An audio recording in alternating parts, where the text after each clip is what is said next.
Good evening, hockey fans, and welcome to the Fond du Lac Blue Line as we get ready here for some WIAA initial round. So really in regionals, this is the semifinal round as far as Division II hockey.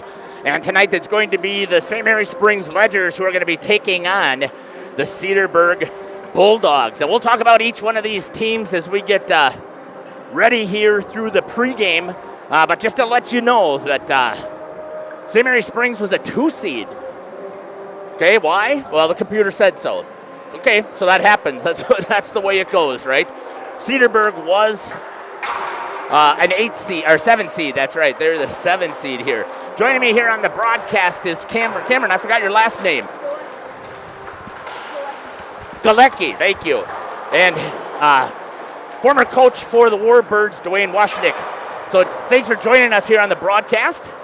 You can see that in the clock that there's about 10 minutes left here in the warm-ups.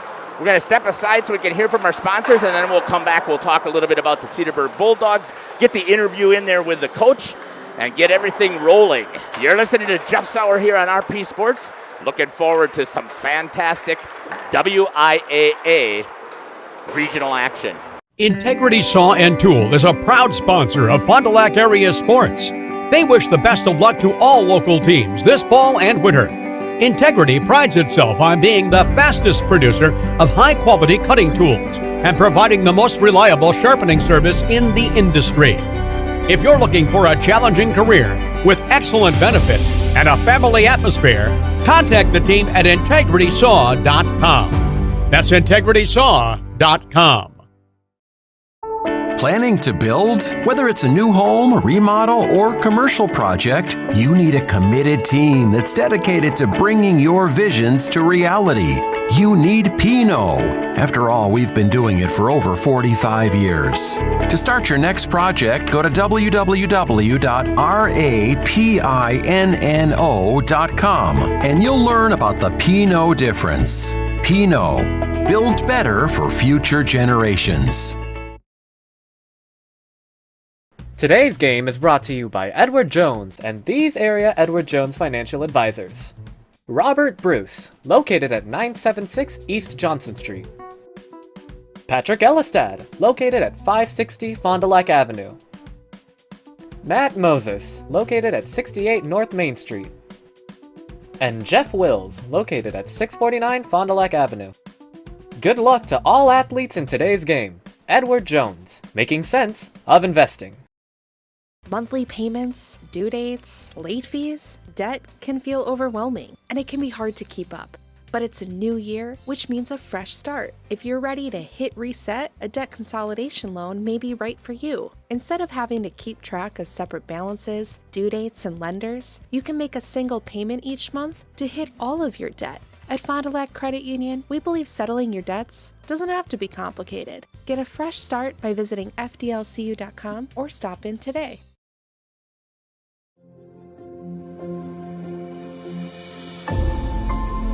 Will Sport by Wisconsin Lighting Lab. Sports lighting and control systems made in Fond du Lac, Wisconsin.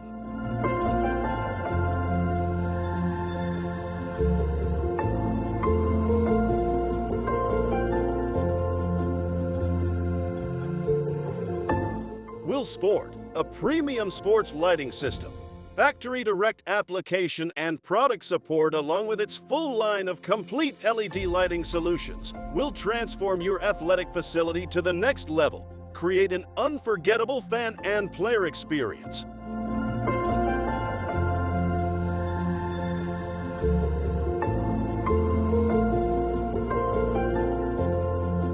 To get started with upgrading your outdoor or indoor sports venue, visit willbrands.com.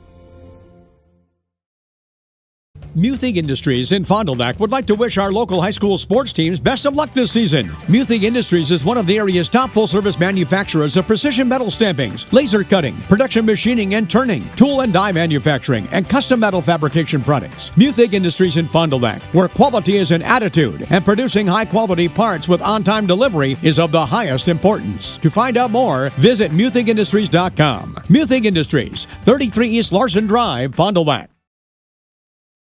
I would say the best part about our relationship with Bristol Morgan is the fact that they are local and they actually are there when we need them to be. They're very responsive and they do a great job for us, so we keep coming back. I mean, you need a lending partner that's going to be there when you need them. We've had a lot of growth over the last 15 years, and specifically in the last 5. Bristol Morgan has always been here to help us find our way to that next level.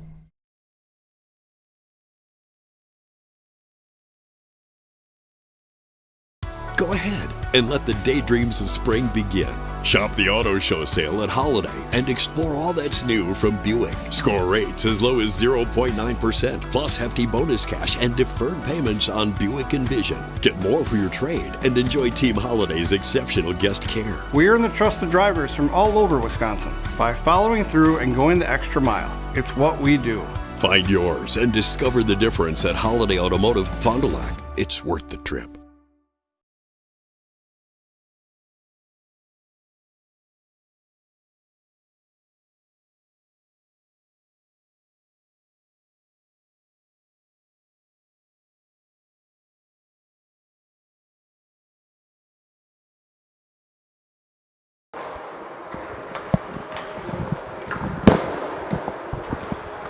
Welcome back here to the Fond du Lac Blue Line as we're getting ready here again for the start of this WIAA regional contest between the St. Mary Springs Ledgers and the Cedarburg Bulldogs. Coach, let's talk a little bit about Cedarburg. If you can give us their pregame information there, talk about their how everything goes with them, that would be great.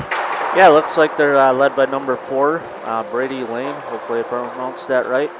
He's got 11 goals on the season during the regular season, 16 assists for a total of 27. Second in scoring is number 12, Charles Aher. He has 12 goals on the season, 19 assists for a total of 31 points. And third in their scoring is number 2, Eli King. He has actually 23 goals, 14 assists for a total of 37.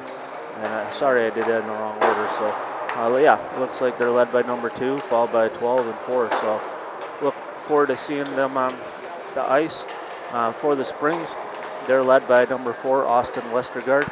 He has 28 goals, 29 assists for 57 points. Also, second in scoring is number 2, Armani Fisher, has 31 goals, 12 assists for a total of 43 points. And third on their scoring is number 5, Isaac Sabel. He has 9 goals, 26 assists for a total of 35 points. Looks like Cedarburg's going to be in net. Number 31, Ethan Burt. He is a sophomore, I believe. He has a 4.68 goals against average, 86.3% save percentage. And in net for the Springs tonight is number 1, senior Brendan Gertag. He has a 2.97 goals against average and followed up with a 89.8 save percentage. So should be a good matchup tonight. Obviously both teams records, you can throw those out. Springs were 15-9 this season, regular season, and Cedarburg was 9-15. But once you get into the playoffs, it's definitely a 0-0 record, and none of these seniors that are going to want to be their last game ever for a high school athlete.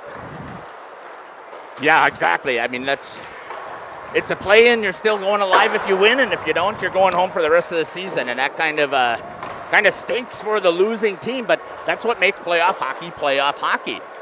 And we'll get a chance to talk to you a little bit here, Coach, when we come back here. We're going to get a couple of more messages here on the Integrity Saw and Tool pregame show. You're listening to Jeff Sauer here and Coach Dwayne. We'll be back.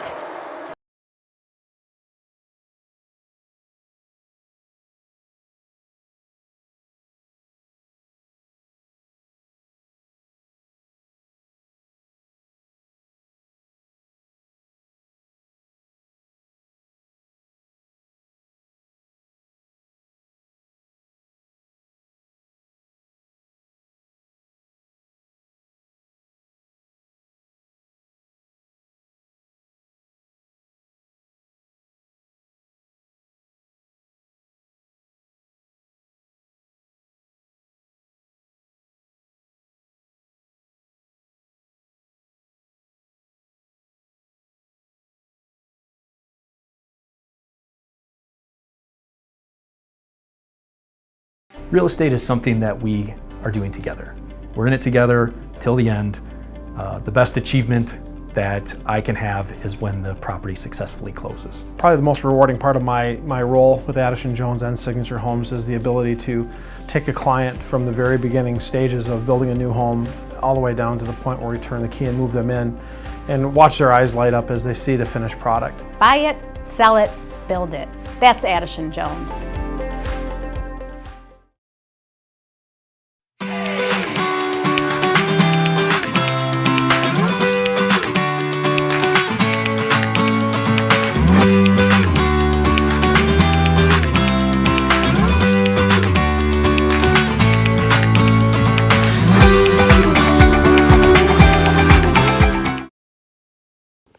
Come on.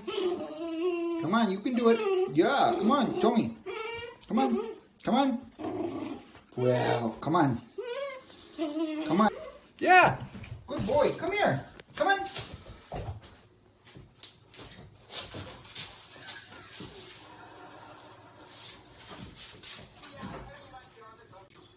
Jackson, you gonna come over here?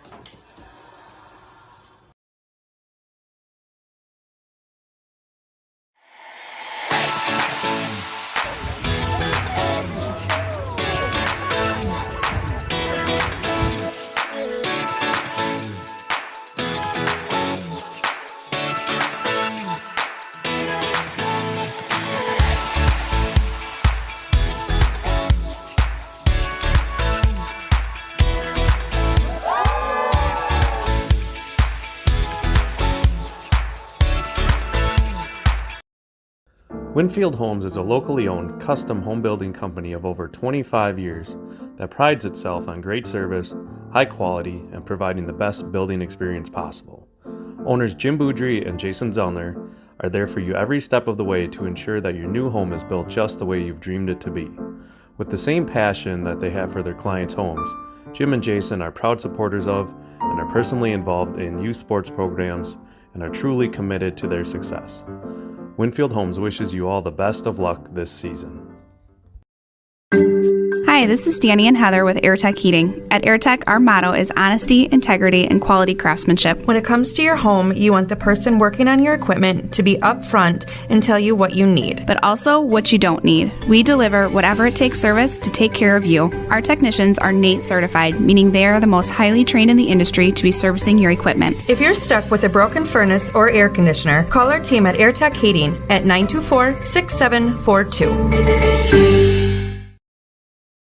A personal experience with a custom feel. Each home Smith Builders builds is unique. Their design and selections perfectly crafted for you. With access to hundreds of floor plans, they start by getting to know you and your unique needs. Then, with budget, layout, and family in mind, Smith Builders design partners will hand select the best options, customizing them to fit your precise needs. The process continues in their showroom and partner galleries, where you're guided through the products and fixtures on display, customizing each selection in your new home. To learn more, visit smithbuildersinc.com or stop by 227 Morris Court. Smith Builders of Fond du Lac. Traditional values, exceptional services. A proud sponsor of local high school sports.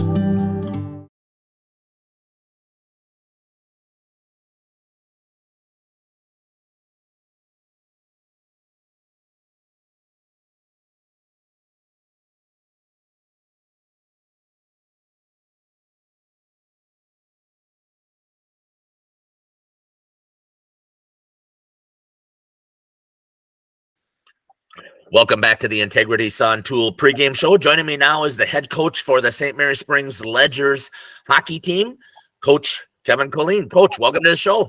Hey, thanks a lot. Glad to be here. I am, again, this is my favorite time of the year.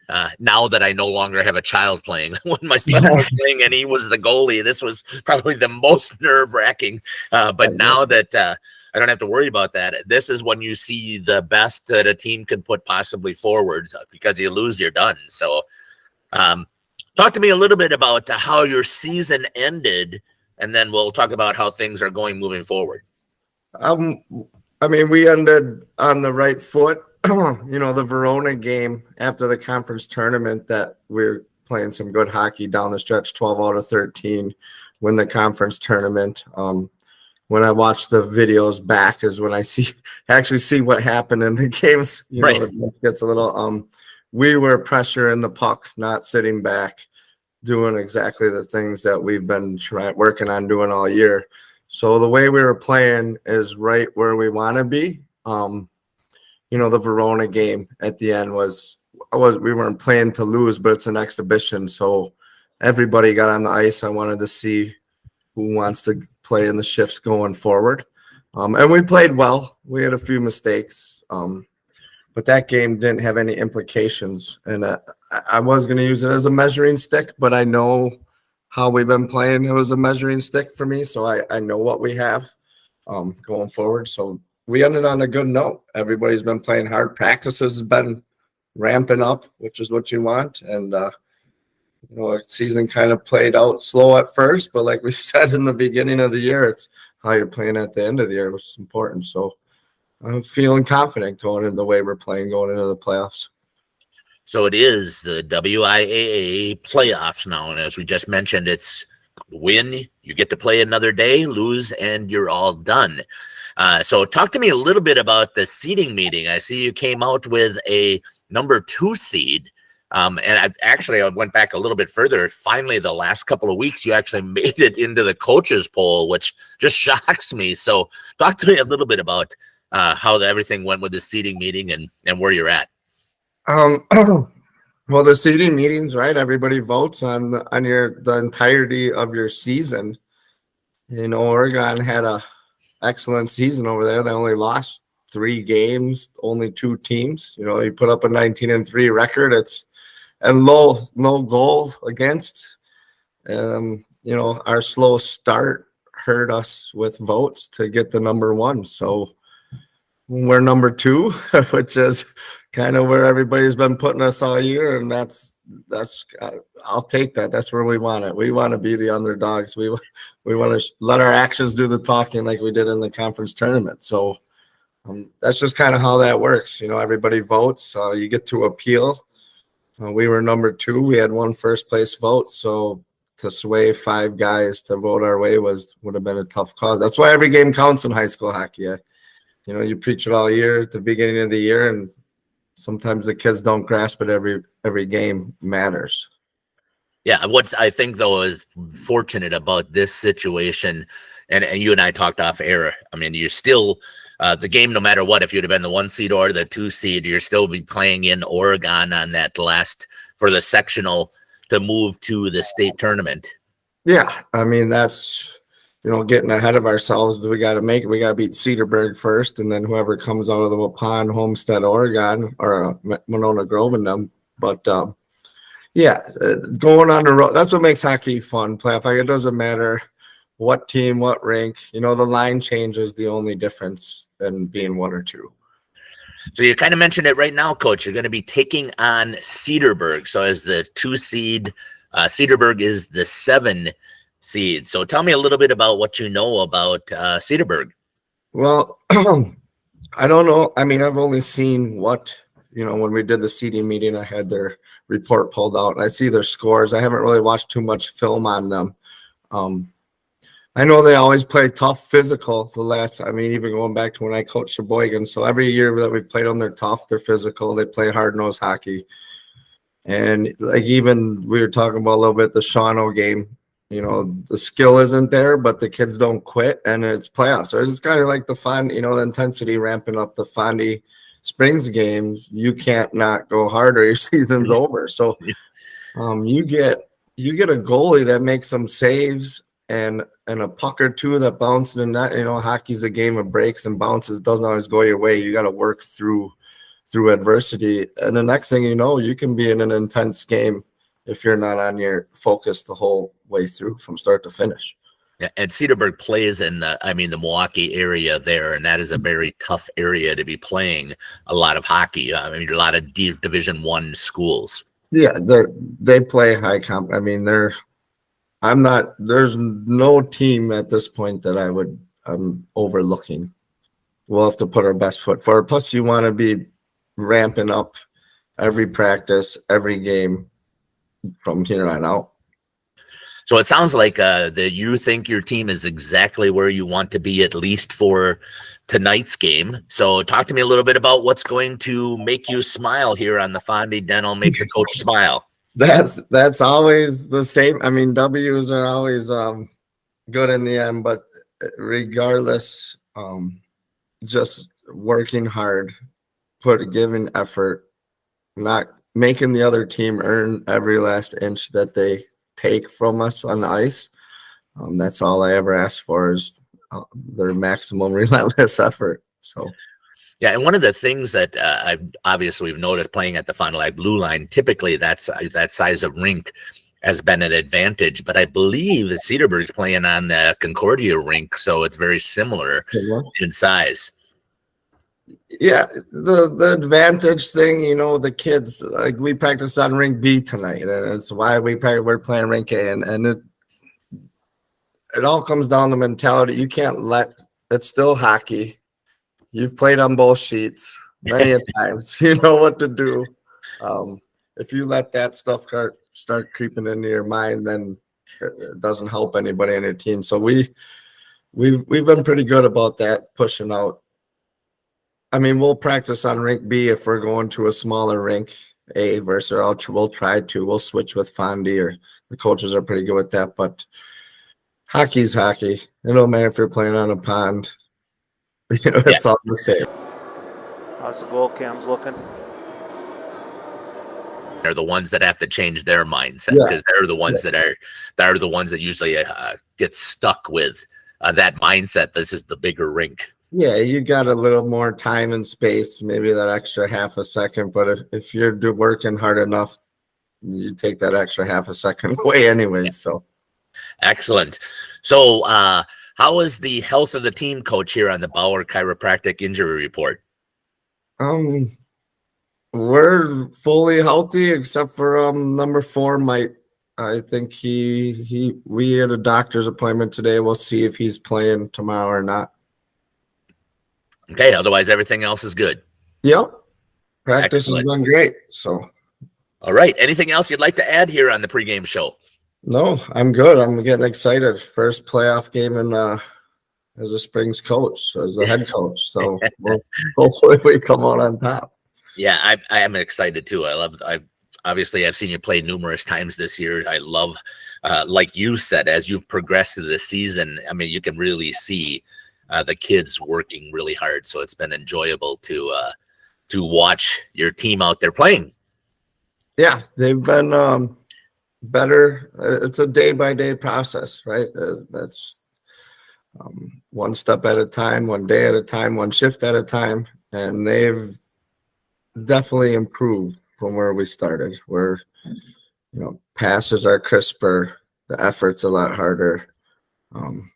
That's why I'm confident about the way we've been playing and moving forward, that we're not going to give up and we're going to keep trying to get better regardless of outcome or what's going on, fight through adversity. Excellent. This has been the head coach for Fond du Lac Springs Ledgers, head coach Kevin Colleen, joining us here on the Integrity Saw and Tool pregame show. We'll be back after these messages. You're listening to Jeff Sauer here on RP Sports. No messages. We're coming back here live here on the Integrity Saw and Tool pregame show. You just heard from Coach Kevin Colleen. 40 seconds remain here on the clock before the teams are going to come and hit on the ice here. Tonight's game is powered by Will Sport, sports lighting and control systems made in Fond du Lac, Wisconsin. To get started with upgrading your outdoor or indoor sports venue, visit www.willbrands.com. You heard on there also, and I didn't click the button in time, but you heard on the Fondy Family Dental Coach's Smile interview, he just wants to see great effort out of his kids.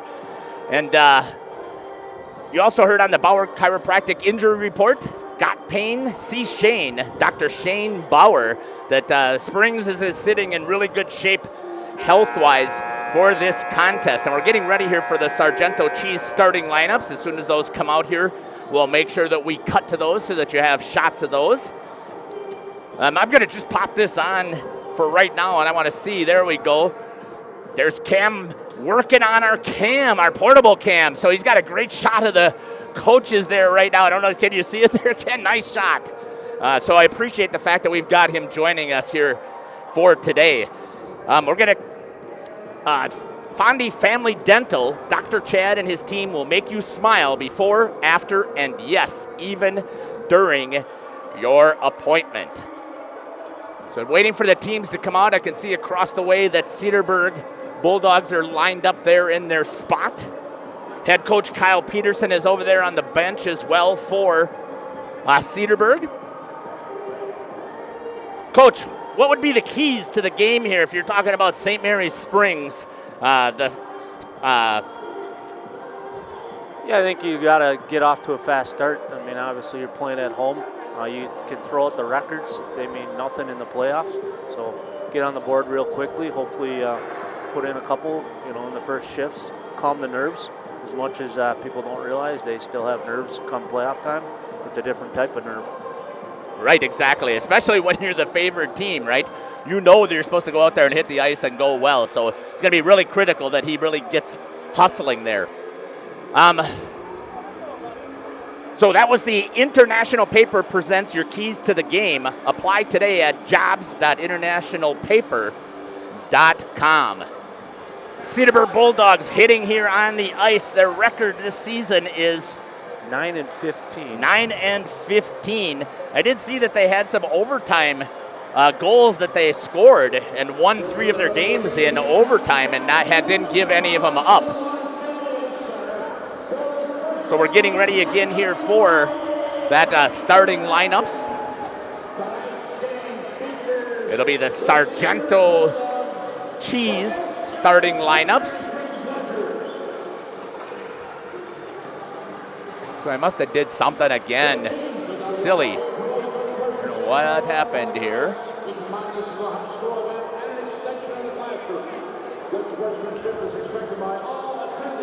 Just trying to find a logo here, so hang with us. I also want to announce, and I'll put this also in the chat, that's how you need to participate in here. I want to make sure that everybody stays engaged in this contest. So I don't care if you are the home team or the visiting team. Tell me who you're cheering for and who where you're watching from. And obviously, if you see some great plays, give a shout out there. We love to see those things, and the kids love to do it too. So getting ready here for the Cedarburg Bulldogs coming here onto the ice.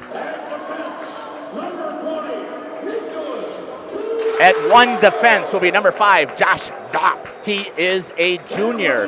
The other defense, number 20, Nicholas Juno. He is also a junior. At center will be number 19, Max Pagato. And he'll be centering number 6, Will Fairchild, as well as number 11, Cal Plater. And Ann Net is going to be number 31, Ethan Burt, for head coach Kyle Peterson. And again, it's Vapp Juno on the defensive side protecting Burt. And on the offensive side, Pagato at center, Fairchild at one forward, and Plater at the other forward for the Cedarburg Bulldogs. Coming out of I believe it's now the Classic 8 that they mixed with because the North Shore Conference dissolved. Let's take a look here at the starters for St. Mary's Springs, the number 2 seed here in this regional. At one defense will be number 5, Isaac Sabel, and he is a junior. The other defense will be number 19, Tig Wagner. He is a sophomore. In at center is going to be number 13, Quinn McLaughlin. He is a senior, and he's going to be centering on one side, number 7, Will Stellmacher. He is a sophomore. And on the other side, number 17, Jaden Meisner, and he is a sophomore. And in net for head coach Kevin Colleen is going to be Brendan Gartag. a senior for St. Mary Springs. So once again, Sabel, Wagner on the D side, McLaughlin, Stelmacher, Meisner are your forwards. Gartag is the goalie for head coach Kevin Colleen. We're going to step aside here and get a couple of our other messages. We'll be back here for the face-off. You're listening to Jeff Sauer here on RP Sports. Are you unsure of what career path you want to take? Musa Sheet Metal is looking for motivated individuals to join their highly regarded apprenticeship program. Throughout the program, you'll learn the skills to be able to run your own job site. A career at Musa Sheet Metal is a chance to join a driven team working together to design and build products to help build communities. Learn more at musasheetmetal.com. That's musasheetmetal.com. Build products that build communities. Apply at musasheetmetal.com. Are you or a loved one living with the discomfort and hopelessness of peripheral neuropathy? The tingling, the numbness, the life-altering pain? Are you tired of taking medications that only mask the symptoms or don't work at all? You don't have to live like that anymore. Introducing New Medical Center, your beacon of hope in the fight against peripheral neuropathy. Our team of dedicated specialists uses the latest advancement in medical technology to help you regain control of your life. Our personalized treatment plans are designed to reduce your pain, improve your balance, and restore your quality of life, all while targeting the cause of your neuropathy. We believe in a holistic approach, combining cutting-edge therapies and lifestyle changes that can slow down, stop, or even reverse the progression of your disease to help you live your life to the fullest. Don't let peripheral neuropathy hold you back. Take the first step towards a pain-free life. Call New Medical Center today at 920-324-9899 or visit us on the web at newmedicalctr.com. That's New Medical Center, 920-324-9899. Because you deserve to live without pain. People have a reluctance to go see the dentist. It's an easy thing to put off or avoid altogether. But one visit to the caring professionals at Fondy Family Dental will change the way you think about the dentist. They provide quality family dental services to all ages in a happy, honest, and efficient manner that teaches and involves you on your custom plan. If you don't have insurance, ask about their new membership plan that can save you money. Call or schedule online today at fondyfamilydental.com. Gas prices, home expenses, education. Will those costs always go up? Probably. At Winnebago Lutheran Academy, we can help you with one of them. We are a part of the Wisconsin Parental Choice Program, a program which enables qualifying families to receive a quality Christian education at no cost.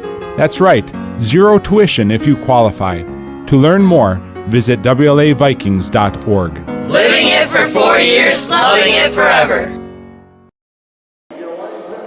Welcome back here to the Fond du Lac Blue Line as we're getting ready here for the drop of the puck here at this WIAA regional game. And again, you can see, I love the goal cam that we got. We got several shots here that you'll be able to take a look at what's going on out here. Getting ready for the Right Way Home Improvements opening face-off. From doors and gutters to roofs and siding, Right Way Home Improvement has you covered. Kick off your home project today. Contact Right Way Home Improvement for your free estimate. Call 920-929-8999 or visit rightwaybuilt.com. Got the shot there from behind of Brendan Gartag, the senior goalie for St. Mary's Springs, as we're getting ready here for drop of the puck.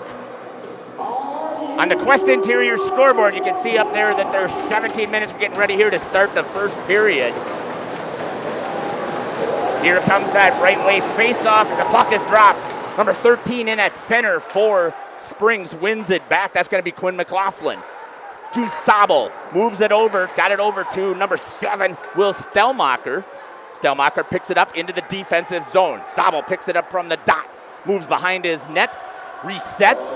Good pass right on the stick to hit Meisner. Jaden Meisner tried to dump it in alone. It's picked up there by the defenseman, number 20, Nicholas Juno. Banked off of the board, getting in first. Good reach there with the long arms and a shot wide of the net. And a good attack right there by Max Pagato for the Bulldogs. Hustling after it now for Springs. Shot wide of the net for the goalie, Ethan Burt. Coming in on the attack was number 17, Jaden Meisner. Still with possession, held there by Gabe Braun. Changes it over, gives it over to number 23. That's going to be Tate Baker. That's going to come all the way out into the neutral zone as they were trying to make a change. Didn't quite get it as smooth as they wanted. That was going to be Preston Flood. Moved it up. Armani Fisher drops it down into the corner, rims around the boards. Tate Baker has it go underneath the stick. Take it away. Here comes Cedarburg with numbers right now. Good pass on, and it's going to just be offsides by a hair. Great play there by the Cedarburg Bulldogs to break it out, Coach. Yeah, really good. Lots of energy here already. Getting a fast 3-on-2 break. Obviously, we're offside, so we'll be dropping the puck in the neutral zone closest to us. Coach also does some officiating here for the WIAA. He's done several games I've seen him at in Waupun. So I love his expertise on both sides of this hockey game. Burt puts it in behind him just a little bit. Armani Fisher's going to pick it up. Fisher rips it over to Gabe Braun. He chases. Bulldogs knock it back to their defense. Baker tried to get a piece of, can't see if that's number 3, I believe that is. That's Levi Hippis. Cedarburg held in there by Zabel into the corner. Quinn McLaughlin battling.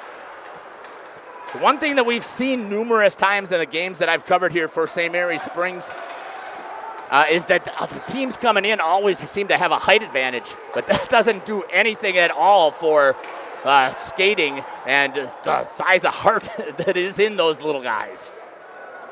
Yeah, for those that have Springs history, obviously there's a group of Welshes that came through. Didn't matter their height, they beat you to the puck. They were super. Coming in with it is Braun, makes it move. Good job there with the defensive stick by Levi Hippis. Into the neutral zone, that's going to be dropped down into the corner. Picking it up for Springs is going to be number 17, Jaden Meisner. Changes directions, but can't get there before Will Fairchild for the Bulldogs. Taken to the ice, looked like that was number 19, Tig Wagner. Ricochets popped into the boards, held there by the defenseman, number 11, Cal Plater. Cale Plater, sorry about that, Cale. Right on the stick with a nice break out there and then heading to the bench. You can see right away here, I've talked about this numerous times. St. Mary Springs knows you got to get out to the boards quickly. That was right into the high slot. Cedarburg no longer feeling each other out here for what I'm watching, Coach. It looks like if they decided that they're going to put their heads down, they have nothing to lose, they're going to come after the number 2 seed. Yeah, sometimes playing the underdog role is not a bad thing. You basically have nothing to lose. Come on here with your best effort and see what happens. Exactly. What they haven't had a chance to do yet, though, is they haven't had a chance to fire anything towards the net to try and test Gertag. And if you're a Springs parent or a follower, you don't care about that. Go ahead and test him because he's been solid so far this season in net with a 13-9 record, 297 goals against, and an 898 save percentage. Bert's going to get the whistle here as he gets on top of it and gets the save. Just got to double check here on my time with the instant replay here. I may have a little bit too much time here for hockey, so we'll make the adjustment. Again, thanks for joining us here in the broadcast. I'm going to double check that chat right away, see what we've got. Nobody. Unreal. You got to get your stuff out there, folks. There's 43 computers logged in. Tell us who your favorite player is, who you're cheering for, where you're watching from. If you don't have a favorite player, tell us the team. Skating with a shot towards Burt. And again, they've gotten a couple of shots now, but they Cedarburg trying to get something in there, almost trying to get a little bit too cute, I think, trying to get the perfect shot into the house, and it just isn't there. What a great shot there by Cam, following the players into the corner. Shot across, trying to get Armani Fisher. A great pass, feeding it across by Isaac Sabel for Springs. Fisher looking, goes from behind, looked like he was going to try and pull it up and pop it over the top of the goalie. Lost possession. Gabe Brown bails him out. Picked up there by Preston Flood. Turned over, dropped all the way down. That's going to be on net. That's going to be the first save for Gertag. Nice breakout here coming by Springs. Right on the putt, right on the button to Tate Baker into the slot. Fisher trying to get a piece, gets it in front of Brown. He shoots, puck is loose, and they score! Goal scored for St. Mary's Springs here immediately in the first period at 11:46. Picking that up. Why did my button leave? Oh man, I'm sorry folks, I'm a little irritated. I had the instant replay. Coach had a nice job taking it in, and I didn't get anybody. Did you pick up who scored, Coach? No, hopefully we'll be able to pick it up on We'll the get it from announcement the announcers. They do a great job of sharing that information, but fantastic job there for St. Mary's Springs. Scoring on at 11:45. First goal.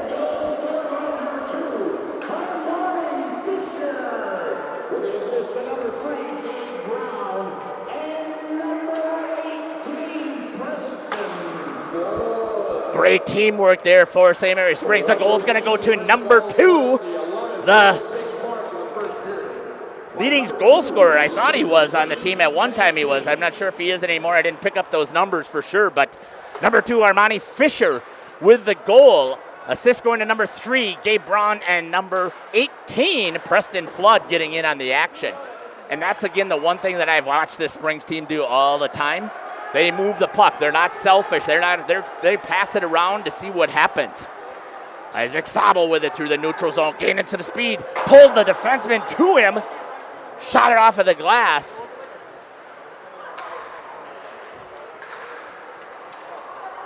Cedarburg back with possession. Trying to break it out. Taken there by Ty Wagner. Into the neutral zone. Hits Fisher, the goal scorer. He's got Brown on the outside. Brown gets to the slot. And it's knocked off the stick, but a good defensive play there by Gavin Miller. Battling hard. Tate Baker up against the boards. Reads the play, but a nice job there on the stick check to pull it away from Cedarburg. That's going to get dumped on, and we're going to get an icing here in the first period at 10:17. An icing. Puck's going to come all the way back.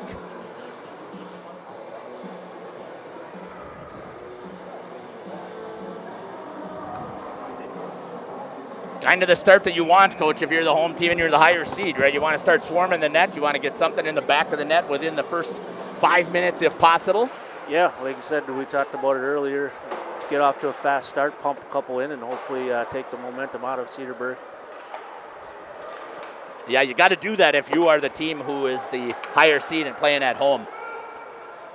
Dropped across the ice. That was number 7, Will Stelmacher for Springs. He's going to the bench to get a change. Making a move is number 16, Jackson Sabel, into the neutral zone. Stelmacher said he was just kidding, picked up the puck, fired it in, and now he's going to a change. Cedarburg picks up the puck through the neutral zone. What a hit there by Gabe Braun as he hit number 42, Zach Caravella. Shot into the blocker, or into the glove, and the save for Cedarburg, Ethan Burt. He has been a little bit more under siege recently here.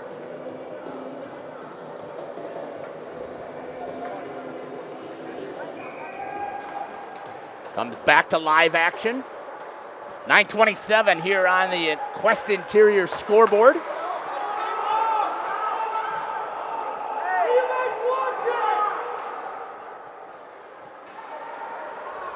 Picked up, gets it down below the goal line. Trying to get it out. It's going to rim around. Off of the boards, Gabe Brown tries to get it with a stick check, does through the neutral zone, has it, drops it back to his defense, Isaac Sabel. Zabel looks, goes cross ice to his D partner, Ty Wagner. Wagner skates a little bit past the blue line, through the red line, through the neutral zone, drops it in, and he's going to follow the puck on a forecheck. Beats everybody to the puck. Tried to center into the house there, but nobody home as there's some active sticks by the Bulldogs. Going to come back over the boards. Armani Fisher, who scored that first goal, had it, just got into the skates there of Quinn McLaughlin. It's going to ricochet off. Trying to get there first is going to be Brady Lane. Picked up there by Ty Wagner. Wagner skating through right there with a nice shot. Picked up by Cedarburg. Shot towards the net. Quinn McLaughlin misses. holding it at the zone like they're supposed to. Number 18, Preston Flood, who had one of the assists. I love it, Coach, anytime that the officials can pick up that secondary. Yeah, it's huge. Like I said, first goal was by Amani Fisher, a couple assists as well.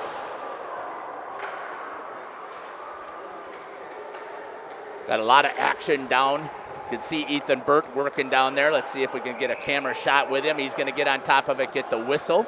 A little bit of pushing and shoving in front there. That's just hockey. Gets that whistle at 7:52.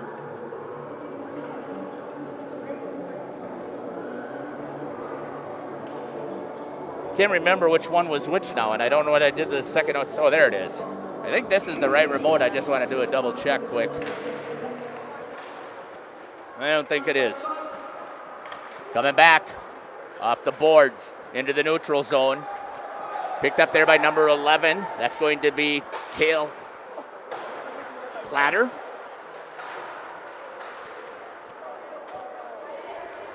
Gabe Brown picking it up there for Springs. A little bit of pressure there, knocking him off of his skates. Held into the zone by Cedarburg. Into the slot. Good job there trying to center it for Cedarburg. Just couldn't get it there as there's two active sticks there by Springs. Breaking it out here to Armani Fisher. Shot off of the block, a glove. Burt thought he had it all the way in the hand and did not. Isaac Sabel with it. Banks it off of the board. Back to Armani Fisher. Fisher is going to skate it in. He's looking to see if he's got help.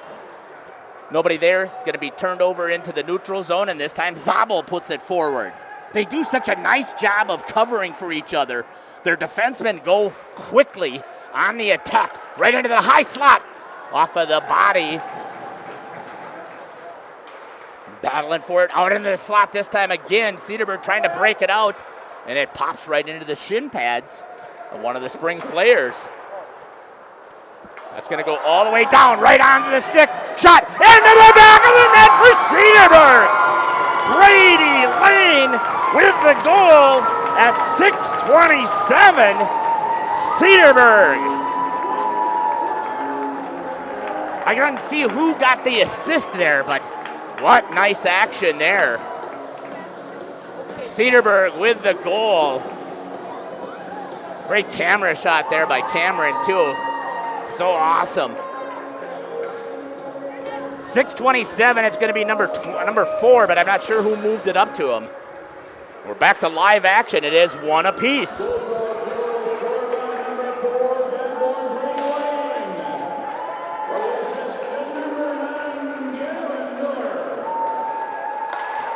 Number 9, I think he said, was the assist to Gavin Miller.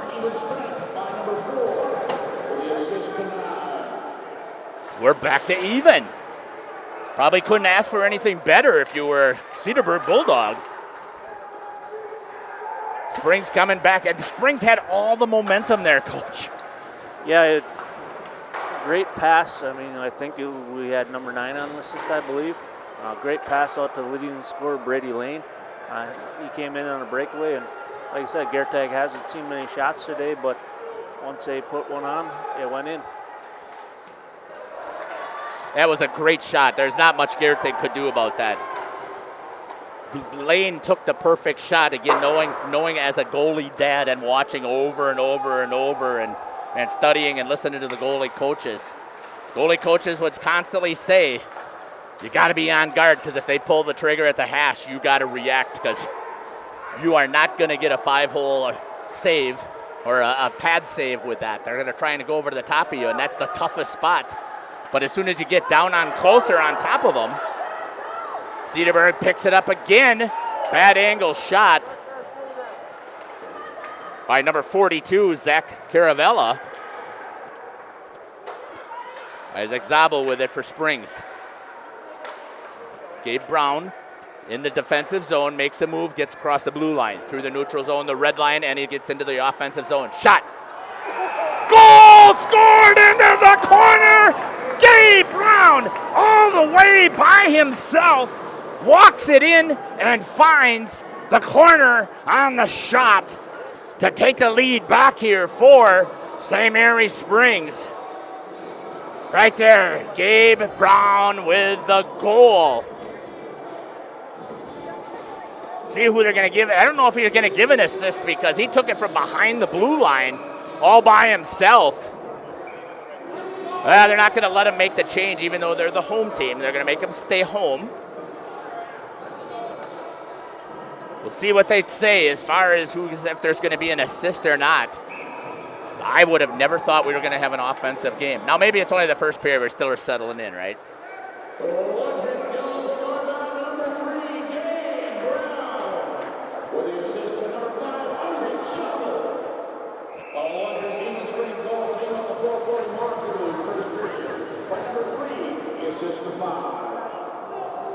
Goal for number 3, Gabe Brown, with the assist to number 5, Isaac Zabel.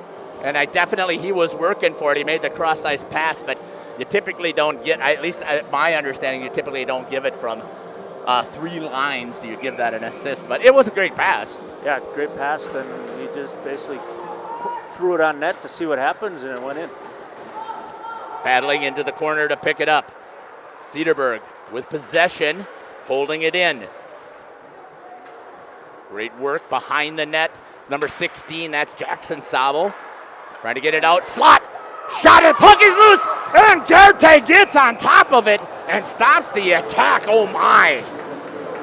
Wow! Great work there by Brendan Gertag. That puck is loose in the crease area, and he's able to scramble and get the whistle. Yeah, great scoring chance there by Cedarburg. Right back into the high slot from the blue line. Goes in the back of the net for Cedarburg! Unbelievable! Coach, I cannot believe that goes in. I believe that's number 5, Josh Vapp. Puts it in the back of the net for Cedarburg, and we're back to tied. Wow. Now, here's the one thing I do know, that this is not going to fluster at all. This is not going to fluster Springs, right? It still is even. I believe that was Josh Vapp with the goal. Armani Fisher now with Springs, coming back in with some urgency, down to the goal line. Ricochets off of the glass as it's put into the number 12 on the face-off. Charles Ayer with the goal, or with the assist. He's going to come all the way back out to the boards. Pitchfork back by Cedarburg, and go to chase is Tyg Wagner.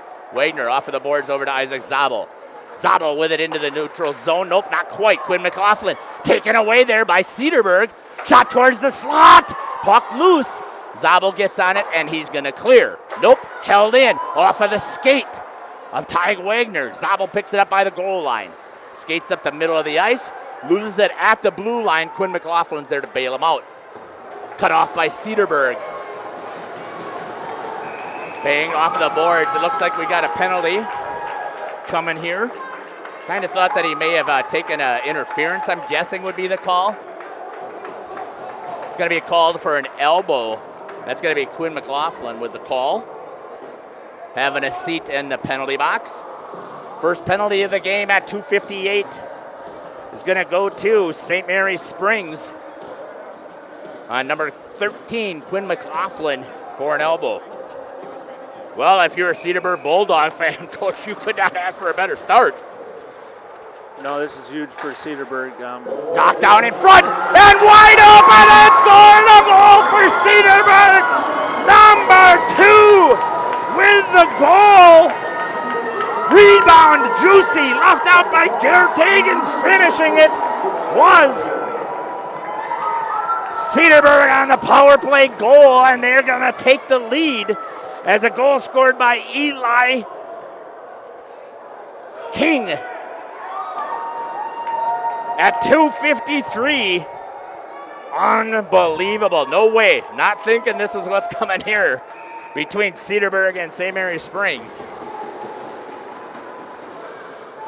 With the goal on the power play goal, I did not see who shot it initially there, so I'll have to wait to see who shot it towards the net.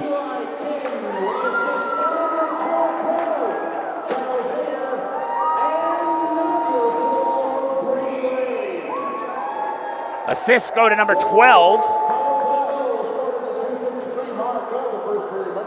Charles Ayer and number 4, Brady Lane, on the assists for the power play goal.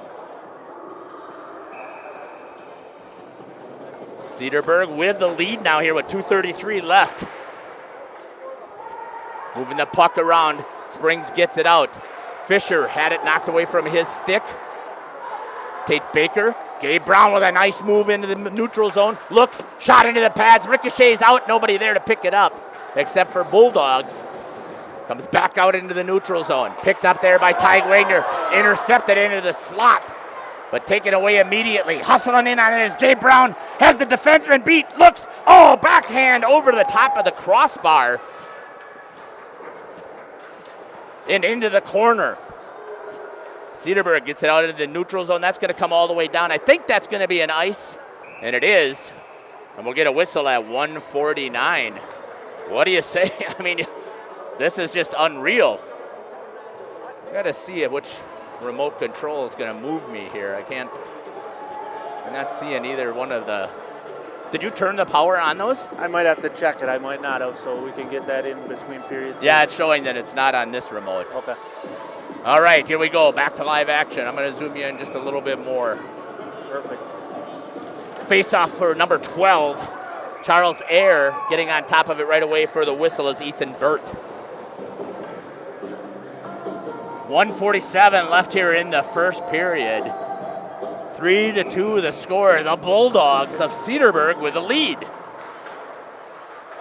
You know, I had a chance when I was talking to Coach Peterson over there, talking about getting his starting lineup, talking a little bit about his season, and he said they're Jekyll and Hyde. If they show up to play, they play well. If they don't show up, they get slaughtered. And that's kind of what you see when you've got that sub-500 team. Into the neutral zone again. Possession turned back over to Springs. Chipping it down is number 18, Preston Flood. Comes to the blue line, taken away there by number 16, Jackson Sobel. He gets into the zone, drops it into the corner. Two-person forecheck. Nice job there by Sobel. Going to take a seat with a little bit of assistance from Nicholas Juno. And now skating with it, going past Brown. I never thought I would see that. What hustle by Cedarburg. Sobel moves it over to Brown. Brown with a shot in the back of the net, and he scores! Goal for St. Mary Springs, Gabe Brown. Great shot there, and it was a great assist. I could not remember, I couldn't see who had pulled it up there. But we're back to even on Gabe Brown's second goal for St. Mary Springs. Wow. What a game. 47.4 seconds left. We're back at live action.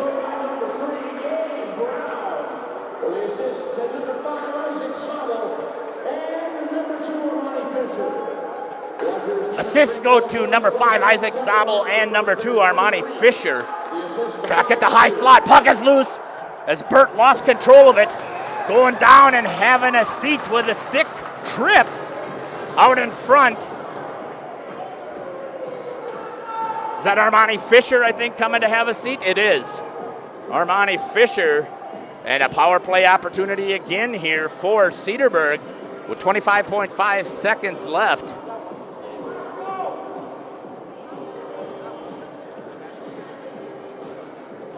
Boy, if you're Cedarburg, you got to be tickled pink heading into the locker room. Yeah, so far they're 1-for-1 on the power play, so they're going to go on their second power play of the night and hopefully see what happens. Yeah. Puck is loose. Here's a race to get to it. Hassan is number 17 for Springs. Jaden Meisner couldn't get there. Brady Lane picks it up for Cedarburg. Putting pressure on the puck right away. Ty Wagner rips it back down to the goal line. This is what you see typically from St. Mary Springs on the penalty kill. Got a turnover, high slot, walking in is Meisner, off the crossbar for Meisner. St. Mary Springs had a chance to take the lead on a short-handed attack and just could not find it. Put it off of the crossbar. And we are tied at 3 What a great period for Cedarburg. Wow. We're going to step aside and we'll come back here. There's a minute 35 left in the penalty for Armani Fisher. Whew, I got to catch my breath here. I can't take 2 games like this, Coach. Yeah, obviously goalies don't like to give up goals, but as far as the offense here, 6 goals in the first period. So wow, you never would have expected that, at least out of Brenda Gertag. I would never have thought. But those were great shots too. I mean, I don't know how you give up the one from the blue line unless there was a lot of traffic in front of him. But yeah, he might have been screened on that one. Yeah, right. We couldn't quite see from the opposite side. We're going to step aside. We're going to hear from our sponsors. We'll come back and give a summary here in the end of the first period, the first intermission. And we'll talk about the Holiday Automotive Intermission Show. You're listening to Jeff Sauer and Coach Dwayne here on Radio Plus. We'll be back. You dream it, we'll fabricate it. At Quest Interiors, we fabricate one-of-a-kind countertops, with most installed by next week and completed in just 1 day. And because we fabricate our countertops in-house, you can buy direct and save money. Visit our showrooms today in Oshkosh and Fond du Lac to start your transformation. Quest Interiors, exceptional style, exceptional savings. Dr. Shane Bauer of Bauer Chiropractic for progressive and traditional chiropractic care. If you're in pain, Bauer Chiropractic offers unique ways to provide relief for many types of pain and conditions. New to this area is MLS Class 4 cold laser therapy, which can be very effective with treating many nagging injuries such as plantar fasciitis, tennis elbow, shoulder pain, knee pain, and many others. Pain relief and prevention are 2 reasons to see Dr. Shane Bauer at 355 North Peters Avenue, Fond du Lac, or log on BauerChiroFDL.com. This is Craig Larson, sales manager with locally owned Dufresne Moving and Storage. Moving is very important to me, and I take pride in making sure our clients are happy with their overall experience at a reasonable cost and done in a high quality manner. We have a crew that is dedicated on taking care of your stuff. Call me today for an estimate at 1-800-425-MOVE or visit us at DufresneMoving.com. Dufresne Moving and Storage of Fond du Lac. Making your move and storage of goods simple. The Rademan family has been quarrying and producing natural stone products for over 50 years. Is your driveway in need of repair? Here at Rademan's, our crushed stone division provides our customer with stone needed for maintaining your gravel driveway. Our quarry stone division provides landscape stones such as stepping stones and retaining wall stone for your outdoor living areas. We also offer natural thin and full veneer stone for interior applications such as fireplaces or outdoor applications to combine with or replace your siding or brick. Rademan Stone and Landscape Company, where we have the materials to do the best work on earth. Okay, let's start with some clouds, some mountains over there, and finally a river. Hey Dad, look. Looks like the perfect spot. American Family Insurance is here to protect your family on the road with the Travel Peace of Mind package. American Family Insurance. Visit Brad Tagle Petra today in Fond du Lac or Ripon. For over 100 years, the name Cole is synonymous with quality fuels, lubricants, and propane. That's because Cole is the area's trusted source for farm, construction, and trucking companies, as they partner with these companies to help them achieve their unique goals. The team at Cole Oil and Propane is dedicated to serving you. They pride themselves on a customer-first approach and work hard to make sure you're satisfied. You can rely on Cole for prompt delivery, competitive prices, and quality service. Learn more at ColeOilAndPropane.com.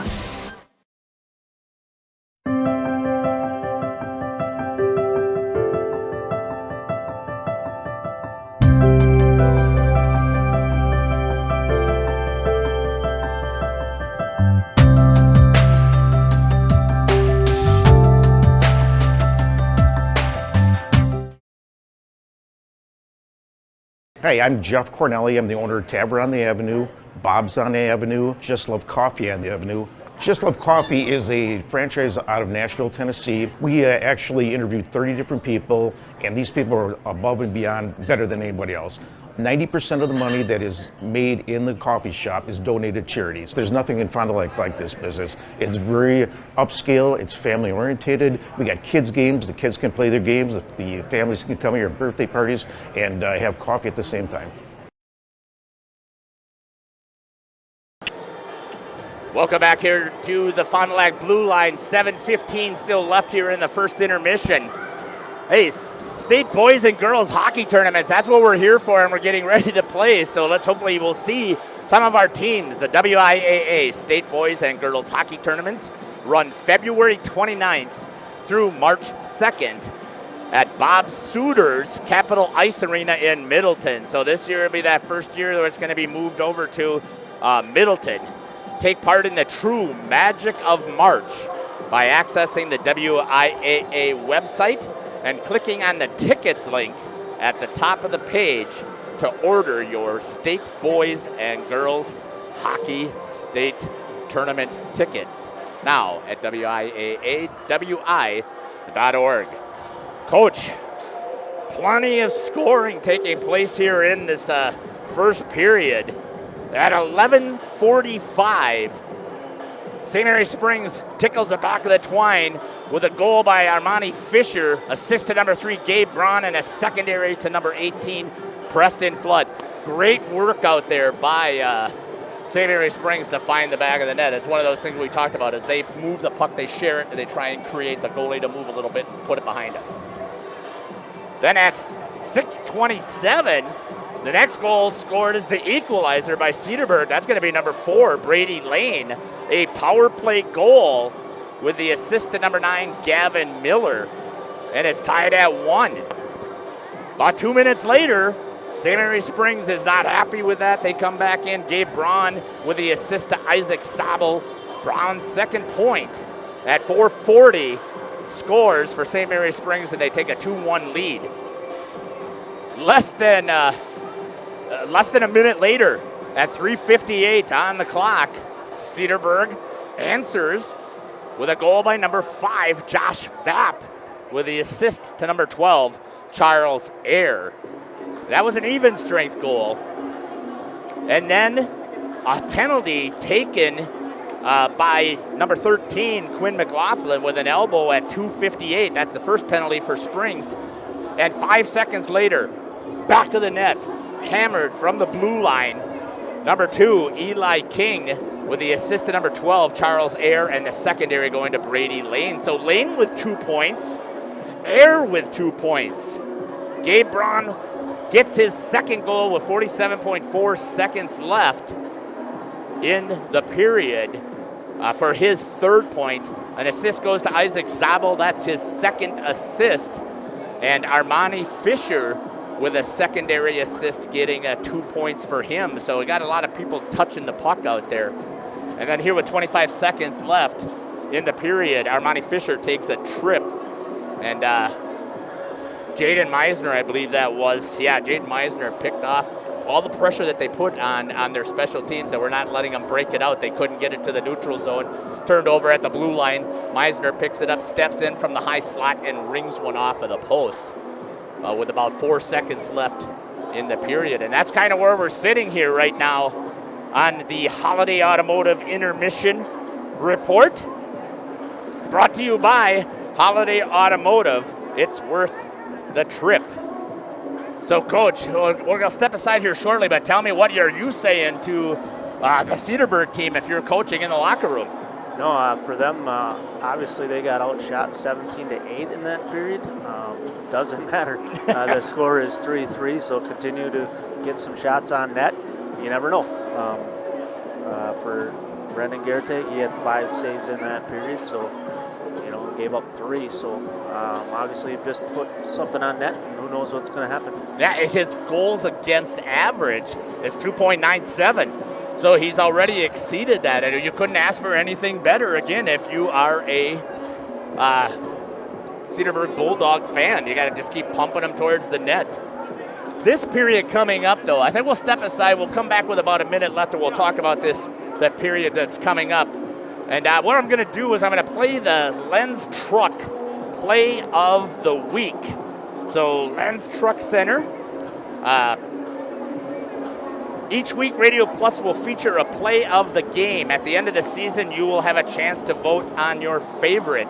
So here's that play from this week. The Ledgers of St. Mary Springs Academy went on the road to Rosendale to battle the Laconia Spartans this past Friday night. It was close in the first and second half, but Laconia ended up pulling away 56-51. Here is John Kuhn down in the corner. Skip pass out top of the key with Baker. Near side, Krusik. And Baker will slow things down, bark out some directions. And Kuhn's got it over there on the right wing. Pitts continues to work inside, and now Mowell's at the high post. Baker fires a pass to Krusik. Again, trying to get Pitts into the high post. Now they have. Pitts fires it back out to Krusik. The return pass. Krusik, 3. He got it. If you want a truck or an SUV, go to Lynn till you like what you see. Hundreds of trucks all on one lot. If you want a truck, it's what we've got. Lynn's Truck. Lynn's Truck. We got the trucks at Lynn's Truck. We got the trucks. That was the, oops, sorry for the echo there. That was the Lynn's Truck Center play of the game. And again, at the end of the season, you'll vote and you'll have those. So we got 62 computers logged in, and now we've got some stuff here popping in there. Thank you so much. Karen Baker watching from Carefree, Arizona. Go Ledgers. Your favorite player's got to be number 23, Tate Baker.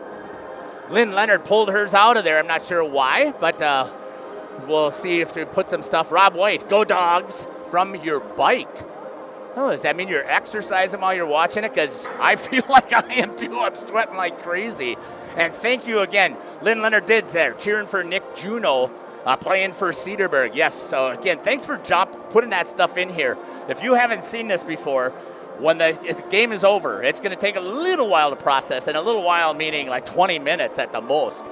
And these kids, they shower up, they get dressed, they get on the bus, and they start opening up their phones, and they want to go back and see how they scored that goal or the big hit they had or who was cheering for them.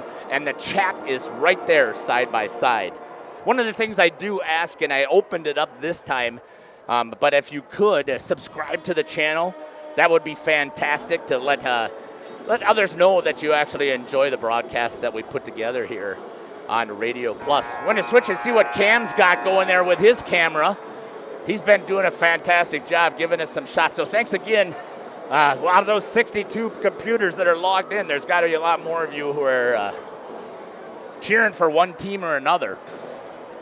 So, Coach, St. Mary Springs, what are you telling them? First, you got to kill off the penalty first. You cannot give them any reason, right? No, the Cedarburg's 1-for-1 on the power play. Still got to kill off a minute and 35. If you were able to do that, then you just go back to work. Just like a fresh start. Obviously, 0-0 game this period. Yeah, and I was going to talk about the second period, this long change that takes place here. So I know that, again, and I talked about this even with Coach Peterson. I said the one thing that we hated, and I say we, that's when, again, my son was playing for Waupun 2014 to 2018 as the goalie. Boy, you have to bust it to get to the bench in a hurry, because it may only be a couple of extra feet, but if your body is trained to only go so fast, right? And then you glide in there, and what Springs does is they hit that long stretch pass quite a bit. So you got to watch that here, that second change. It's going to be turned over, played out there by Ethan Burt, the goalie. Here's that pressure. Meisner again almost had it taken away. Gabe Braun is going to on the penalty kill. Backing it up, taking a little bit of time. Zabel swings it over to Quinn McLaughlin. McLaughlin goes back over to Isaac Zabel. He wheels it back into the corner, and they've killed off a ton of time here already. Back into the neutral zone, picked up there again by Gabe Braun for Springs.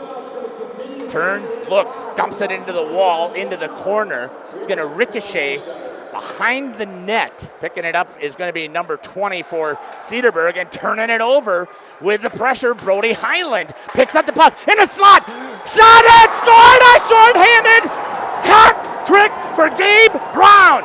right into the slot. Great puck work there by Brody Highland, finding him. He called for the puck and was able to put it in the back of the net and get the goal. And I missed it again because that button moved on me. I'm not happy. Sorry about that, Gabe. But I got your goal. Shorty for Springs at 15:38. And I have said this over and over. If you haven't watched the Springs special teams, especially their penalty kill, God, I love watching it. It reminds me so much of what you would see out of the juniors programs or you see out of Team Wisconsin. They just put all kinds of pressure on the power play team. If you can't get the puck over into your zone, how can you possibly win? Oh, great aggressive kill led to a short-handed goal. Right back at it. Armani Fisher, we're back to full strength. Through the neutral zone, picked up there by Ty Wagner. Wagner drops it down into the corner after crossing the red line. Picking it up there is the hat trick man himself, Gabe Braun, into the slot. Feeds it over to, I had a nice job there, to Preston Flood, crashing from his defensive position. Springs jumping all over it right away. Goes back into the corner. Some forecheck pressure there by Quinn McLaughlin. Has it in the corner. Chipped there by Cedarburg.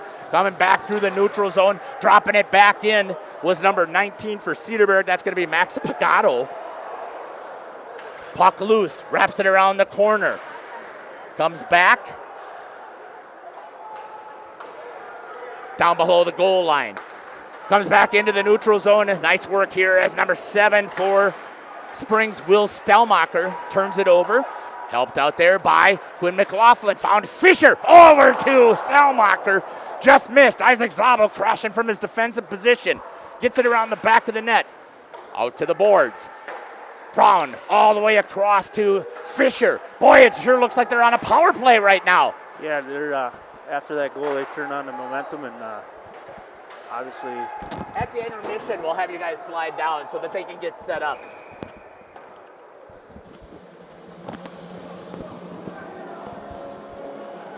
Up. I don't know where he's going. Okay.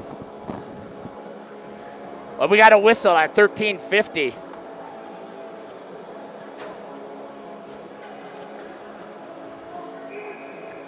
I think that was Beaver Dam there, so I wanted to make sure that they have room. So they're supposed to come on over. Back into the neutral zone. Shot onto Gertig. Offsides is the call. Cedarburg still comes back in. They're calling off. Wouldn't have counted if they got possession. Fisher rims it all the way around. Gets dropped down into the corner by Tate Baker over to Gabe Brown. Brown across the top of the circle. Looks. Nice feed. All the way over here to Preston Flood. Again, crashing from his defensive position. Ty Wagner with it. Moves it back. A little bit of give and go with a defenseman. Shot just wide. As Ty Wagner had a great opportunity right there. Picking up in the corner. Nice battle. Puck's loose. Fisher trying to rim it around there. Down behind the net. Cedarburg trying to break it out. Shot. Wide open and a good defensive help. And Gabe Brown again puts in another goal for St. Mary Springs. Geez, I hope we still pick that up there. Oh, it looks like it's going to be a little bit blurry. Oh, my apologies there. I thought we had a nice corner shot coming. And Gabe Brown again at 12:54.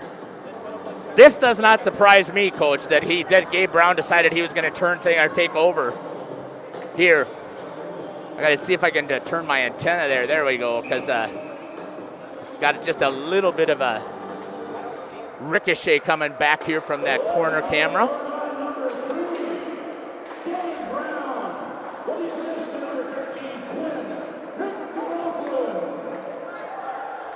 Quinn McLaughlin with the goal. Or sorry, Brown with the goal. McLaughlin with the assist. So Gabe Brown with 4 goals. The last 4 have been all owned by Gabe Brown. It's now 5-3 on the Quest Interior scoreboard. Thanks for jumping on there. We got love of seeing the 76 computers logged in. It's going to be an icing. They're going to get a whistle. We'll see what we can swing over. Nope, that one didn't work. Let's pick this one up here.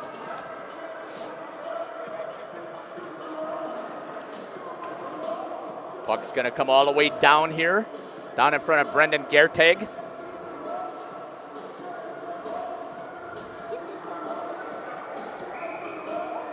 Live action. Good face-off shot there. You can see Gertag reacting. Comes all the way back. Trying to break it out as Springs. Flood banks it off of the board. Getting it was Fisher, giving it to Braun. Braun coming in with speed, slams on the brakes, switch the two Bulldogs. Trying to pull it back was Tate Baker. Cedarburg now with an opportunity here in the neutral zone. Working around Ty Wagner, but good cover there by Preston Flood. I'm so amazed when I watch this team play. I mean, that is not a typical high school play when your defenseman who's backing up gets beat. The other one comes from across the ice, covers, and then Wagner knows that he's got to go back and cover the other side. I'm not used to seeing that, Coach. No, great teamwork. I mean, obviously the other defenseman. Ooh, that's right off the crossbar, shot by. I thought it was a whistle. I thought he had it froze. My apologies. Yeah, from our angle, looked like it hit the crossbar. Yeah. Into the neutral zone, going after it is going to be Ty Wagner. Banks it off the board, picks it up, gives it. Was Quinn McLaughlin. He chips it forward. Coming after it is Will Stelmacher. Centers it. Meisner tried to pull the trigger, just couldn't get a piece of it. Cedarburg now's got to come back here. Pops it low. Blocker save there by Gertag as he puts it into the corner. 10:40 and counting here on the Quest Interior scoreboard. Got a whistle. Too many? Not sure what the call is here. He's facing directly at the bench, so I don't know what are we missing here?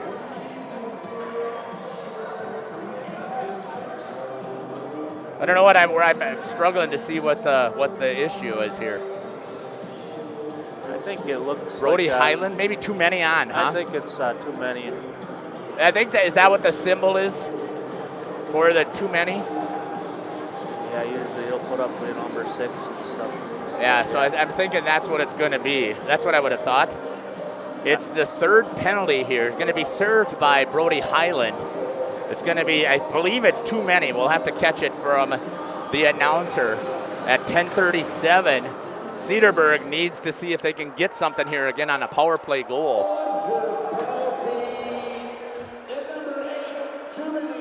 Yeah, too many men. It's kind of that's typically what you would see from an official if they're facing, right? Yeah. Yeah, they were facing the bench. They had to take a player that was on the ice when there was an infraction of too many. So Cedarburg now with some pressure. This is where, again, St. Mary Springs does a great job of covering, but watch, look at this. Who's flying down the ice? Gabe Braun, and having to get on it is Burt, and he turned it over. Braun with some pressure as Brady Lane tries to break it back out. You know, traditionally we watch Fond du Lac on their power play, on their penalty kill. They run a 1-3 trap, right? Trying to get you not to be able to cross the line with their 3 across. That is not St. Mary Springs coming out. Good play there. Turned over. Shot. Oh, just wide. Gabe Braun had a wide open net. Ty Wagner. Oh, that's Tate Baker. Sorry about that. With a shot. Isaac Zabel's going to pick it up. Some pressure by the Bulldogs. Back into the neutral zone. Putting some pressure on is going to be Jaden Meisner. Cedarburg trying to get it into the zone. They had a good chance earlier. Back over to Meisner. Steps in and kaboom! That was a hit. Both players contact. No icing. Quinn McLaughlin going in for Springs to pick it up. Battles. The senior had it knocked away with a good long stick by Will Fairchild into the slot. Turned away into the neutral zone. Did Meisner go to the bench? Yeah, I'm pretty sure he did. I mean, he got rocked pretty well. He also delivered a good hit, but he's a little bit undersized. That's going to be the icing. And we're going to get a whistle. 8 seconds left in the power play. I don't think they got a shot on that I could see. I don't believe so. Like you said, Springs' aggressive penalty kill led to probably a couple shots of their own. One goalie came out to play it, and Gabe could have had his sixth goal. Yeah, exactly. And that's what their specialty is. Again, I love watching their special teams, especially on the penalty kill. They play so aggressively. Comes back out. Gabe Braun came back onto the ice. Coming out of the box was Brody Highland. Picking it up, it is going to be Braun. Shot into the high slot. Ricocheted there off of the active sticks by Cedarburg. 5-3, just halfway through the period. Cross ice pass. Back over here to Tyg Wagner. Ricochets all the way over, standing against the boards was Gabe Braun. Rips down low, held there by Tate Baker. Avoids the contact. Wagner pinches against the captain for Cedarburg. Fisher goes into the slot. That's going to be a stick in the way by Levi Hippis. Fisher with it. Had a chance to swing it, didn't. Over here wide open was Tyg Wagner. Good hustle there by Quinn McLaughlin. You can tell the senior does not want the season to end. Broken stick there. Didn't see who was the broken stick. I think it's got to be, oh no, it's a Cedarburg player. His goalie's got to help him out there and get the freeze so he can get a stick. Or somebody's got to give it. You cannot leave, that's either a defenseman or a center. That's Pagato, the center. You cannot leave him without a stick. He's your cover. Good hustle here. Look at Tyg Wagner going back to pick up the puck.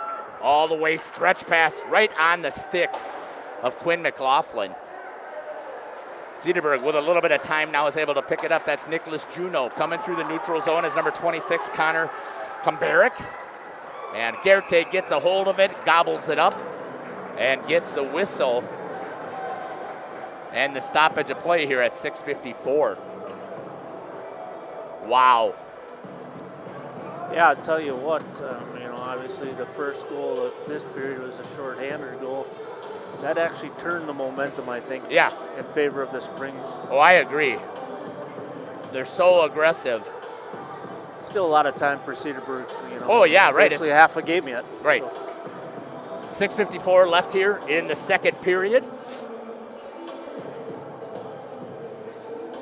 Not sure what was happening.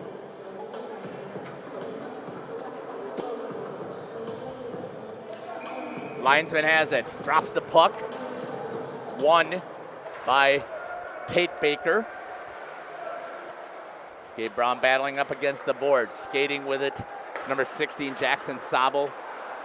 Didn't quite hit Fisher. Coming back is Cedarburg, and what a defensive play there by Isaac Sobel to knock it free. Cedarburg with possession. Good job of hounding it there. Isaac Sobel tries to, just nice center ice breakout. Dangerous, but it worked. Braun pulls that with a stick, got it back in, and turns it over down behind the net.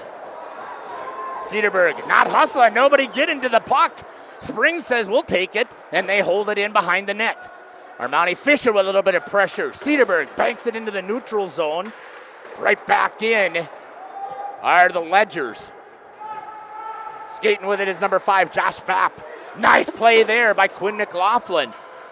Again, picks it up, has wide open into the slot, trying to get there was Jaden Meisner for Springs. Couldn't. McLaughlin tried to center, knowing that somebody was going to be in the house. They fire it there. Nice play by Tyg Wagner, I believe that was. What a play. Shot on by number 7, Will Stelmacher for the Ledgers. 5:25 and counting. Right again, they just fire it right to the slot. And somebody's usually there. That was a nice screen by Meisner. A better save by Ethan Burt for Cedarburg. Gets a good stick on it. Redden well. Picked up there by Braun. He looks into the house. Shot. Oh, pulling it. Just missing. It was Preston Flood. Brown picks it up from behind the goal line. Swings. Gets down to the net. Tried to center as he had Tate Baker waiting for it. Tyg Wagner gives it to Braun. Back over to Wagner. Wagner looks tried to get all the way across to the defenseman when he had to, when sitting out here. It probably would have been a better play as it rolls all the way back down on the deflection. Down behind the net, Springs trying to get it, broke back out. Hustling with it is Wagner. He says nothing there, turns around, gives it over to Armani Fisher. Cedarburg had a chance, but they couldn't control it in the neutral zone. And pulled back in. Going to get a whistle. Got a roughing, I guess is going to be the call on number 19. All the way from the back official. I didn't quite catch it there with the replay. First power play opportunity here for St. Mary Springs. And if you thought that their special teams were fantastic with a penalty kill, 90%, aren't they almost 92%? 31% on the power play. Power play, sorry, yes, yeah. 31%, what numbers? That's just incredible. Shot, saved by Burt, juicy rebound into the house.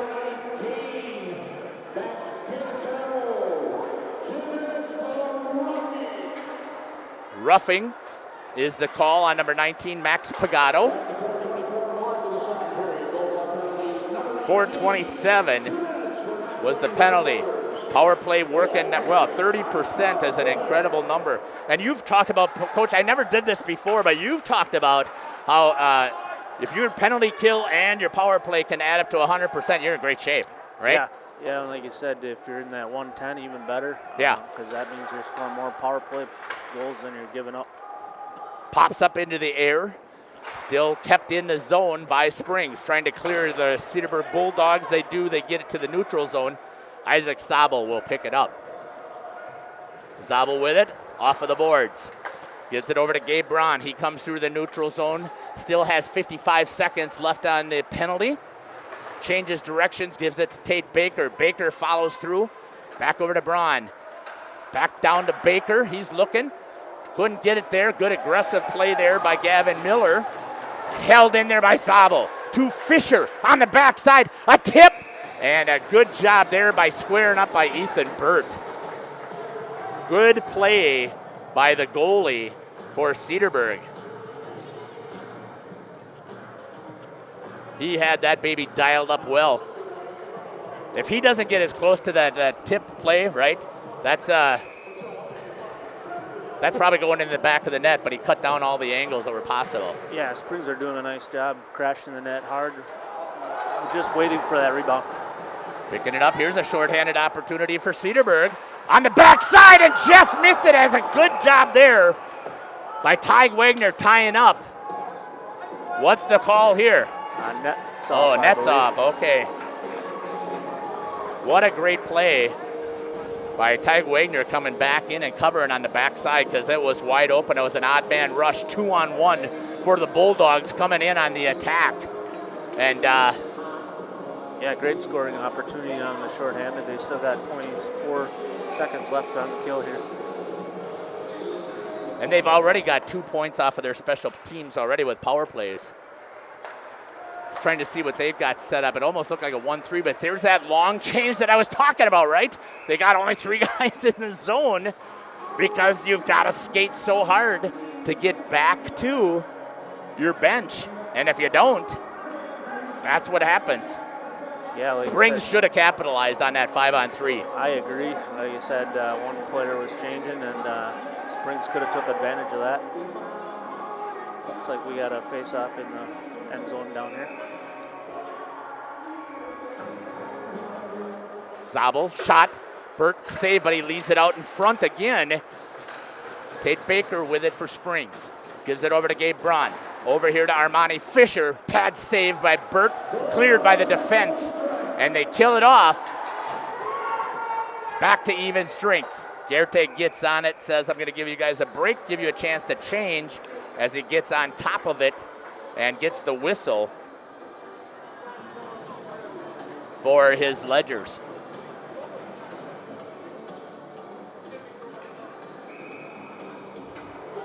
Coming back here to live action. I haven't seen Cam. Oh, there he is. I was trying to pick up what his camera was doing there. See if we can get a shot with it here a little bit. He's got the portable moving around the rink, doing a nice job for us. Springs breaking it out right on the stick of Meisner.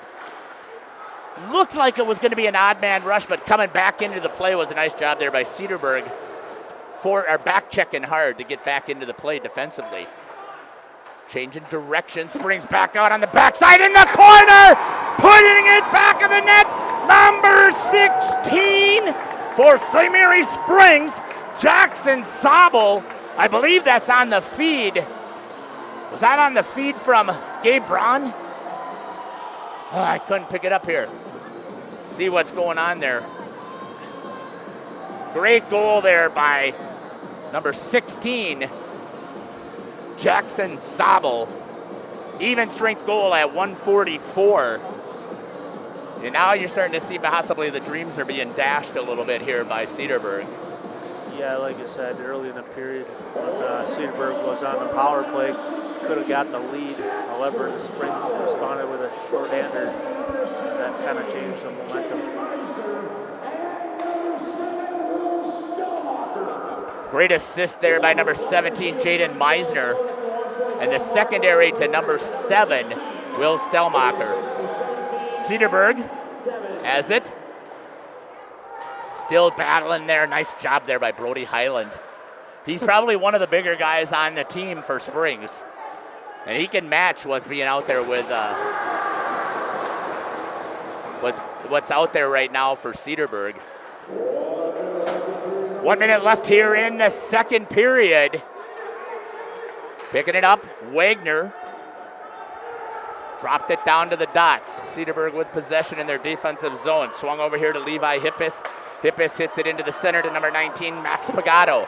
Pagano crosses, shoots. Gertag way at the top of the crease where you want to be to get a good clean save.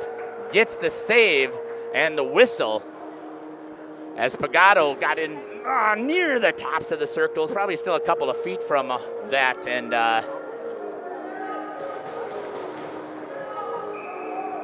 see what we got here for face-off. See Gertag working there in his net. Springs with it, cross-ice pass right on the stick again of Braun. Braun tried to hit Armani Fisher, but a good active stick in the way by Cedarburg. Just getting to it and putting it into the corner is Gertag. Picked up. Good pass there by Braun to Fisher. Fisher tries to go around. Good defensive play there by number 20, Nicholas Juno.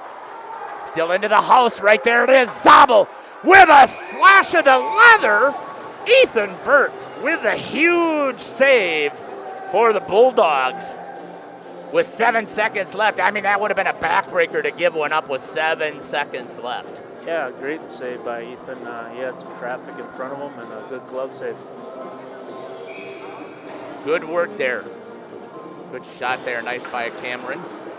Getting in there, a good shot for us. On the face-off. Still trying to pick up that corner play. Gets it, and we get a whistle and the horn. And it's going to be 6-3 here after 2 periods. As Springs is going to take the lead, huge.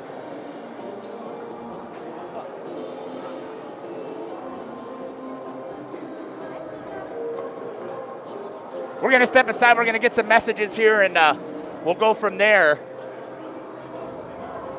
You're listening to Jeff Sauer here on RP Sports. We'll be back. At Camera Casino, we are making magic happen. If you have a lot of slides sitting at home, we can magically put them on a CD for you. Need a different lens? We can fix that. If you need something to carry all of your equipment, watch this. Oh, sometimes smaller is better. Whether you're looking for cameras, tripods, or accessories, Camera Casino can make magic happen for you. Camden is a student from the Fond du Lac community. He joins us to give his wellness journey from Into the Woods Wellness. Back in May, I started to get very tired and I wasn't sure what was really going on with me. It started progressively getting worse, really high fever. I just really wasn't getting out of bed much, and that's when I went to my doctor. They took my blood, told me I had mono. My symptoms slowly went away, but what stayed behind was the fatigue and exhaustion. I was falling asleep, I was always tired. My mom mentioned that there was a place I could go get these IV treatments that would hopefully help me. I got my first IV treatment. I felt a little bit better. Went back week after week. By about the third week, I was feeling just amazing. I hadn't felt like this in several months. I was up again. I was hanging out with my friends. I could go to work full days, and I felt like a totally new person again. Log on intothewoodsjourney.com. Into the Woods Wellness, where you can start your own wellness journey. Sargento has definitely given me some opportunities. I am able to live in a beautiful place like this, able to pursue all my passions and hobbies. They want us to have a good quality of life.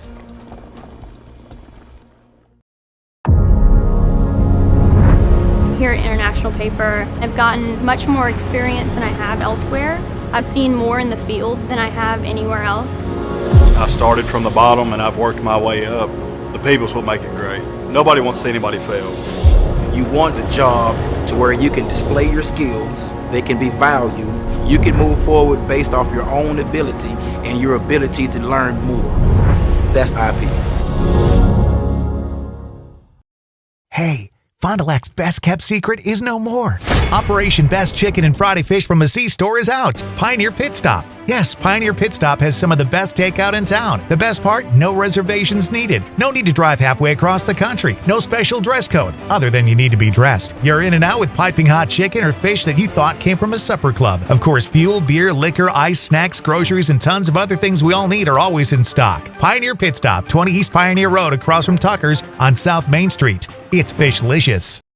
When you hire the attorneys with the Everson Law Office, you're getting more than professional presentation. The attorneys at Everson Law Office are committed to excellence and have been successfully representing their clients since 2005. Practicing business law, estate planning, probate, guardianships, and real estate, they work closely with their clients, providing exceptional legal services that are catered specifically to their needs. Call attorney William Everson at 920-922-7113 or go to everson-law.com.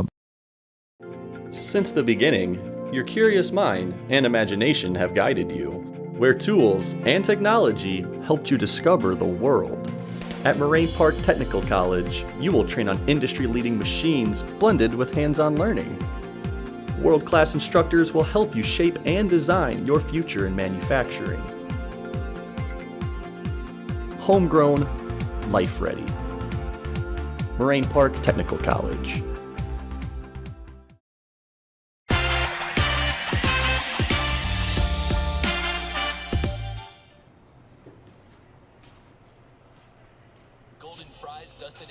What can I do for you, man? You know what? Really craving nacho fries. You guys got any of those? Ads are working. I don't know what you're talking about. What ads?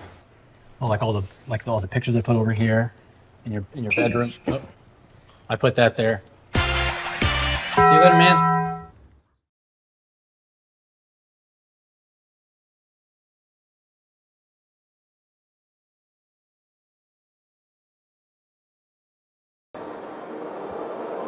Welcome back here to the Fond du Lac Blue Line second intermission. I should probably put that intermission up since I created it. I just got so many different things going on that I usually am not paying attention to enough things. 6:40 left here in the intermission. Let's get a summary quick here of that second period, and it was all Ledgers. Gabe Braun took things over right away. At 15:38, I had him getting his third goal. That's his hat trick, with the assist to number 8, Brody Highland. Again at 15:38, taking the lead 4-3, coming right out. We talked about that, Coach just said. If you're Springs, you are coming out and you're putting pressure all over. And if you're Cedarburg, you want to sustain that intensity. And Gabe Braun just took over here in that second period. Yeah, that was definitely the turning point. I mean, tie game, Cedarburg come out hoping that they get a power play goal. Springs came out with an aggressive kill that led to Gabe Brown's third goal, and that changed the momentum of the game. Sure did. at 12:54, so 2 minutes, a little bit over 2.5 minutes. Gabe Braun once again picks up the puck and scores at 12:54 with the assist to number 13, Quinn McLaughlin. Talk about having a day. 4 goals and an assist for Gabe Braun here in this opening game of the regional play for St. Mary Springs. Then towards the end of the period, with about 1:44 left, I think it was, I can't tell if I wrote a 2 or a 1. Number 16 for Springs, Jackson Zabel. Great work again in their offensive zone. Great puck movement, moving it around constantly. And it was number 16, Jackson Zabel, with the assist to number 17, Jaden Meisner, and number 7, Will Stelmacher. And a whole bunch of people now getting in on the score sheet. Yeah, and Springs are without their leading scorer, Austin Westergaard, and he's got 57 points. I think I just talked to him, and he should be hopefully back on Tuesday, pending the outcome of this game. Yeah, I mean, they certainly do miss him out there too. But St. Mary Springs at 4:25 left in or here in the second intermission. We're going to step aside. We'll hear from some of our sponsors. We'll come back. We'll talk about where we're at with saves and everything for the period. We'll also come back and we'll check that YouTube chat. So thanks again to the 73 computers who are logged in there. Got Romy Hare who's put something in, and we'll check that out here shortly. This gives you that opportunity to get some time to put something in. You're listening to Jeff Sauer here with Coach Dwayne and Cameron on the portable unit here for Radio Plus. We'll be back. Integrity Saw and Tool is a proud sponsor of Fond du Lac area sports. They wish the best of luck to all local teams this fall and winter. Integrity prides itself on being the fastest producer of high-quality cutting tools and providing the most reliable sharpening service in the industry.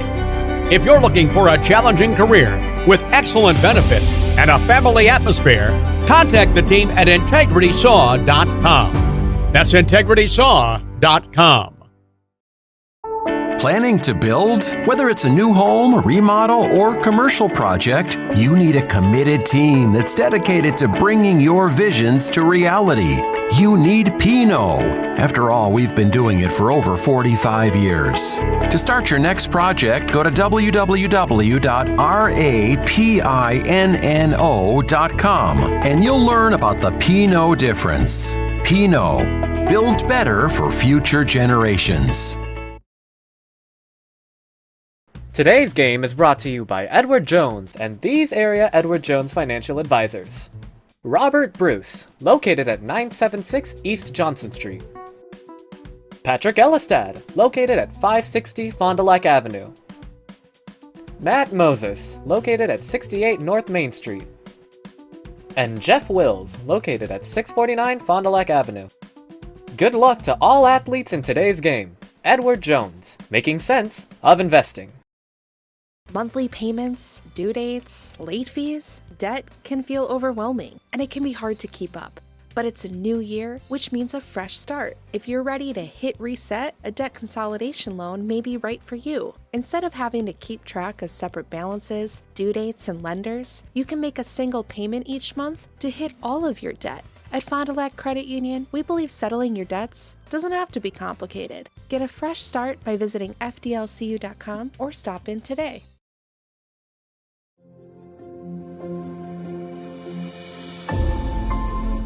Will Sport by Wisconsin Lighting Lab. Sports lighting and control systems made in Fond du Lac, Wisconsin.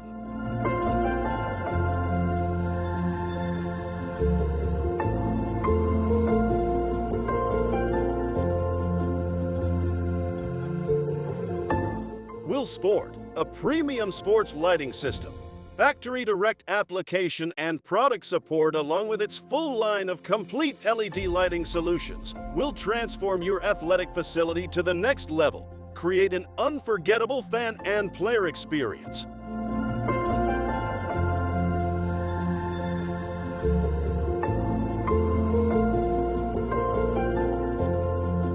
To get started with upgrading your outdoor or indoor sports venue, visit willbrands.com.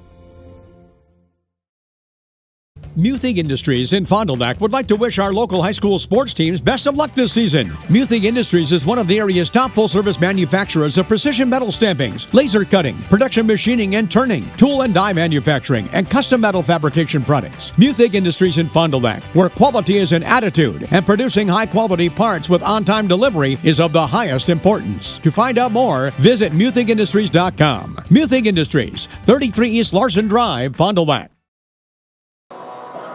Welcome back here to the Fond du Lac Blue Line as we get ready here for the start of the third period.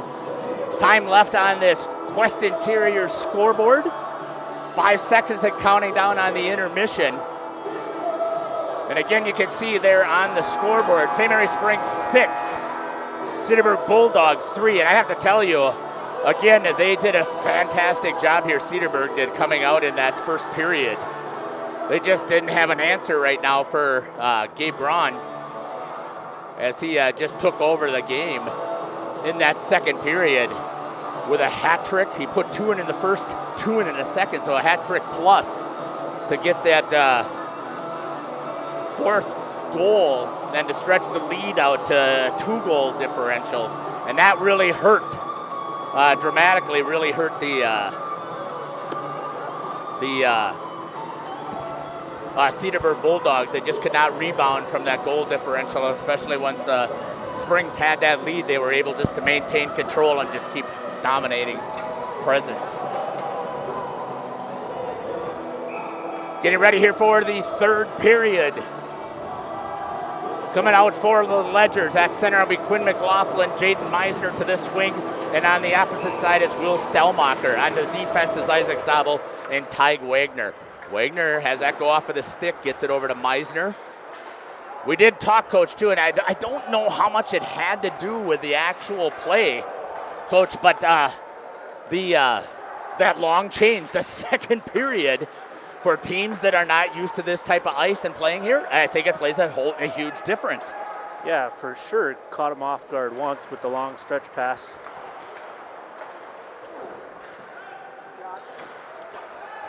(16:25), Springs battling here.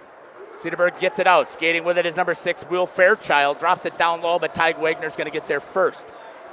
Picked up by his D partner, Preston Flood. He's going to come through the middle of the zone. Crosses the blue line, gets it to the red line, chipped it forward. Boy, I thought they were offsides, yeah. Didn't quite get enough on that backhand pitchfork job there and ended up putting it offsides for Gabe Braun. Makes sense that they're going to make those changes. On the defensive side, keep that offensive pair out there with Fisher and Baker and Braun. On the D side is going to be number 16, Jackson Zabel and Isaac Zabel. That's a change up here, so that's a little different of a change up. Springs trying to keep some pressure in there, holding it into the zone. Gabe Braun with it. What's it off of the back of the net? Assisted to the bottom of the ice. Looking for some help by the official, but you know what? Gabe has played a lot of hockey. Didn't complain once to the official right there in the corner. He knows what goes around comes around, right? That balances itself out eventually. Doesn't make any sense to really make the official upset. No, you're not going to change their mind. Nope. So you might as well just take it with a grain of salt, and then hopefully you get the call back when you need it. 15-16 left here in the Quest Interiors. Nice pass over there off of the stick of Stellmacher in the neutral zone. Pitchfork. Looks like we got a penalty coming here. It's going to be an interference call as sliding to the ice and getting that call was number 7, Will Stellmacher, for an interference at 15:08. Cedarburg with an opportunity here, but I'll tell you, if I'm Coach Colleen, I'm sitting over there going, oh, please, put us on the power and a penalty kill. We'll take it. With a 90% kill ratio, right?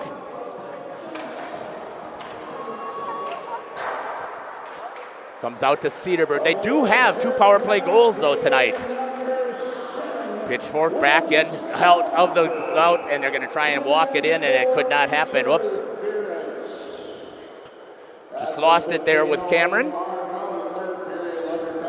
1:47 left here in the penalty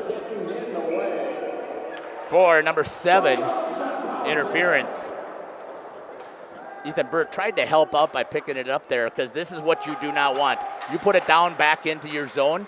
They do a great job of cutting off passing lanes, and there's only 2 of them out there, but it seems like there's a dozen because they send it right back down. They're going to hit somebody to come flying in. Good job here by Cedarburg. This time they didn't wait. Came in on the attack, and they're going to score as it's missed by Brendan Gardig on the blocker's side. Just whiffed with the blocker, and the goal's going to be scored by number 4 going coast to coast. Another power play goal for Cedarburg. 14:31. I don't know, you give a team like this some life, right? Yep, like you said, Cedarburg's only got 17 minutes now, 14 minutes and 31 seconds left to get it done. They're just going to come out. I would expect them to come out with a vengeance. Hey, we forgot to check that YouTube chat. I lost track. Bench over there for the Bulldogs, giving it everything they got. Fisher shoots it in on Burt, handles it, tried to get it out of the zone, could not. Ground over to Fisher. Good stick there by the defenseman, number 20, Nicholas Juno. So Brady Lane, I thought, had the goal. I think they gave the assist to the goaltender.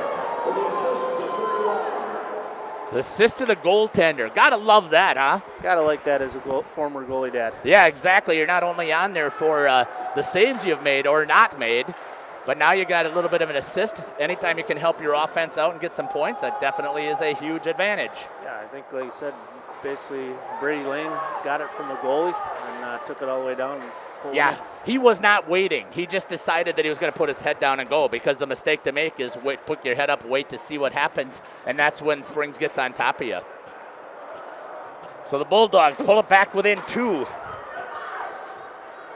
I think what's really surprising to me, too, and I guess I got to check my numbers here, trying to get it out for the Ledgers. Good pass, getting it all the way over to Stellmacher. He shoots way just a couple of steps inside.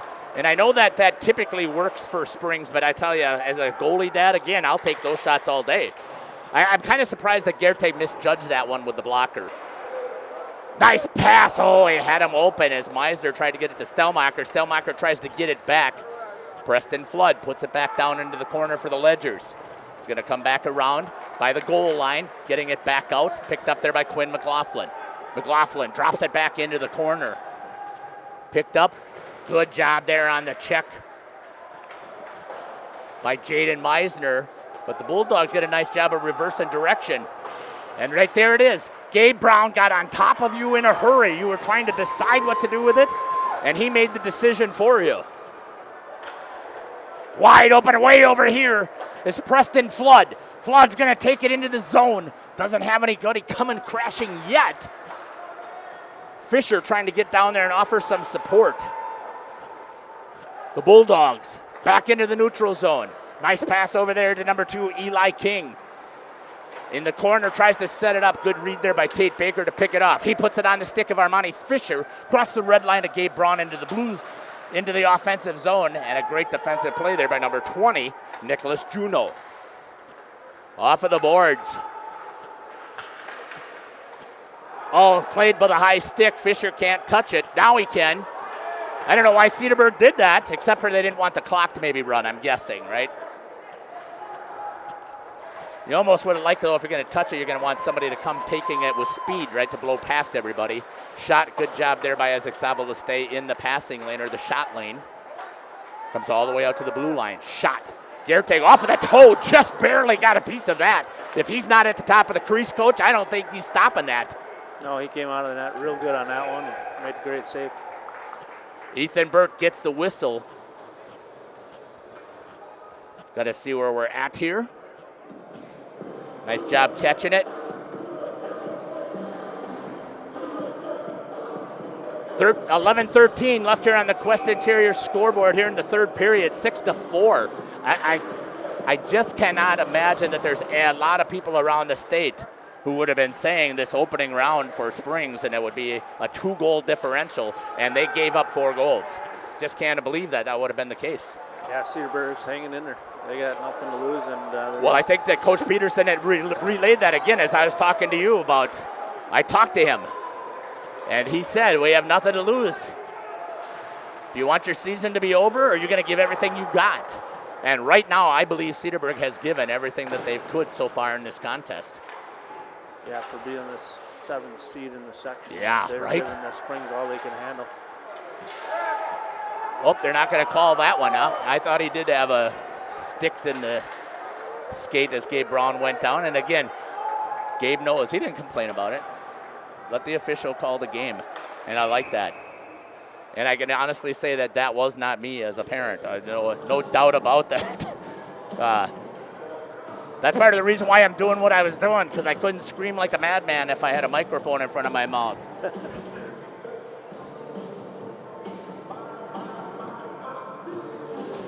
(10-18) penalty to Cedarburg. I didn't see it coming. Number 9. It's only their 2nd penalty. What was the call? Looked like a tripping, I believe. That's so they did catch it. Okay. Power play opportunity here for Springs. Down against the boards. Trying to ice it. Kill a little bit of time are the Bulldogs. So we're looking at a 1-3 again setup here, right? But not quite straight across enough. Fisher with speed, and that typically, is that how you would break that, Coach, if you were you're trying to set up your power play? Yeah, hopefully you got a lot of speed entering the zone. Wow! Good save there by Ethan Burt. And then, like I said, sometimes you can catch the 3 guys on the blue line basically standing flat-footed. Yeah. And if you have enough speed, you can break that on the outside, especially on the big rink here. Yeah, and Springs has speed. That they do. I mean, I think we talked about, I can't remember which game it was. It might have been the Badgerland Conference. Short-handed chance, nice play there by Gertag. Shot back down.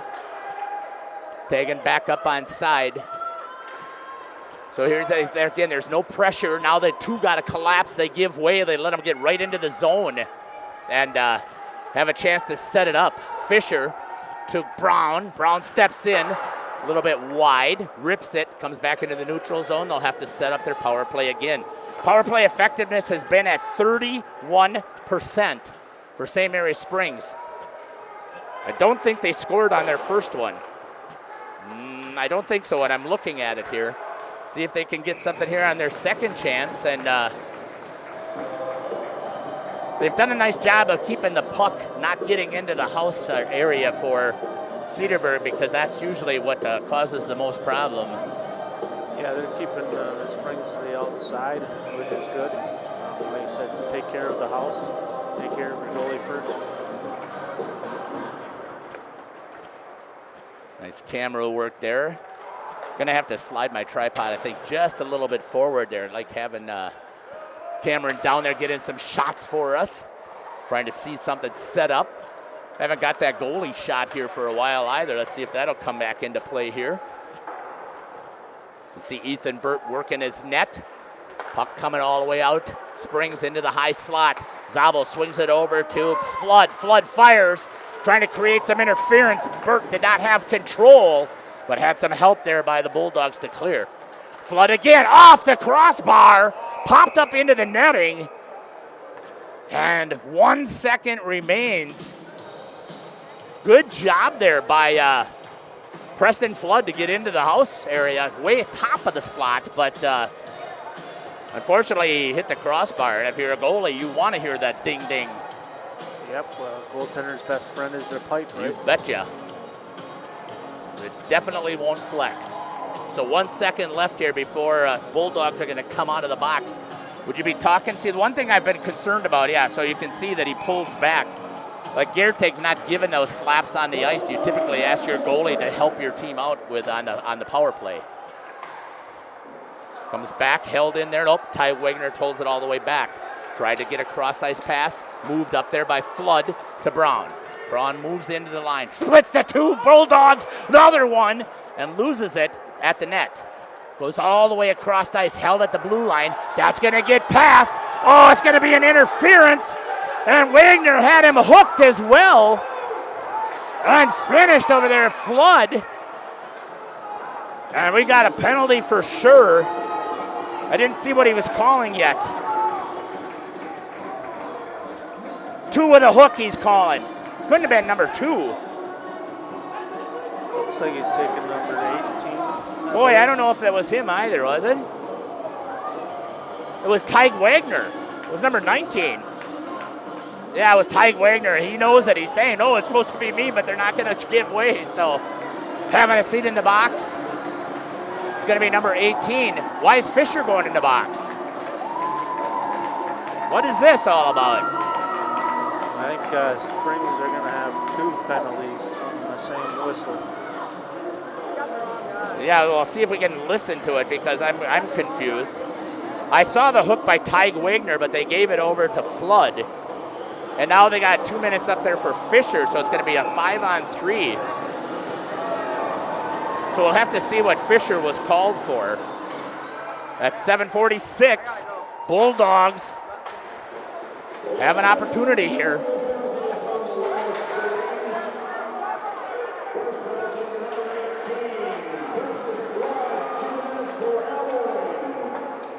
Elbowing is called on Flood.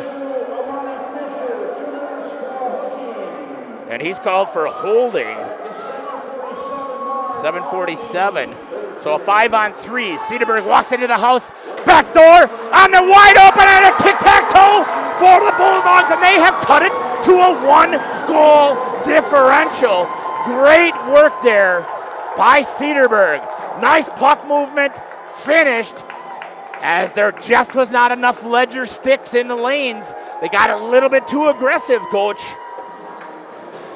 Yeah, like you said, they're a little too aggressive, caught them off guard.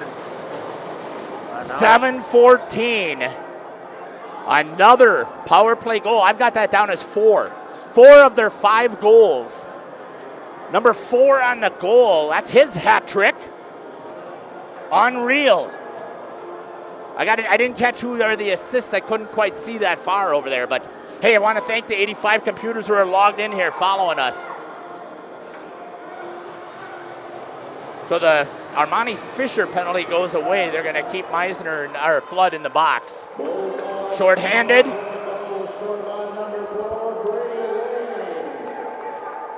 It's a hat trick for Lane. Oh, the official took a puck or a stick.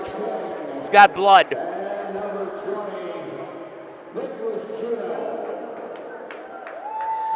So 4, there was an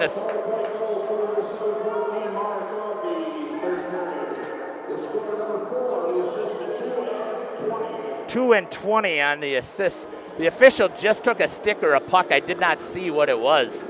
I think what we're going to do is we're going to step aside here. You did talk about this, Coach. We talked about it off camera.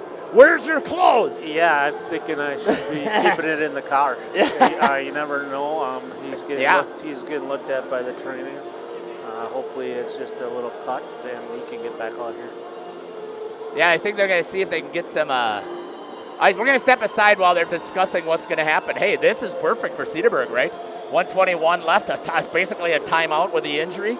6-5. They're going to have a conversation, so we're going to see what's going to happen. We'll step aside. We'll be back. You're listening to Jeff Sauer here and Coach Dwayne on Radio Plus. I would say the best part about our relationship with Bristol Morgan is the fact that they are local and they actually are there when we need them to be. They're very responsive and they do a great job for us. So we keep coming back. I mean, you need a lending partner that's going to be there when you need them. We've had a lot of growth over the last 15 years and specifically in the last 5. Bristol Morgan has always been here to help us find our way to that next level.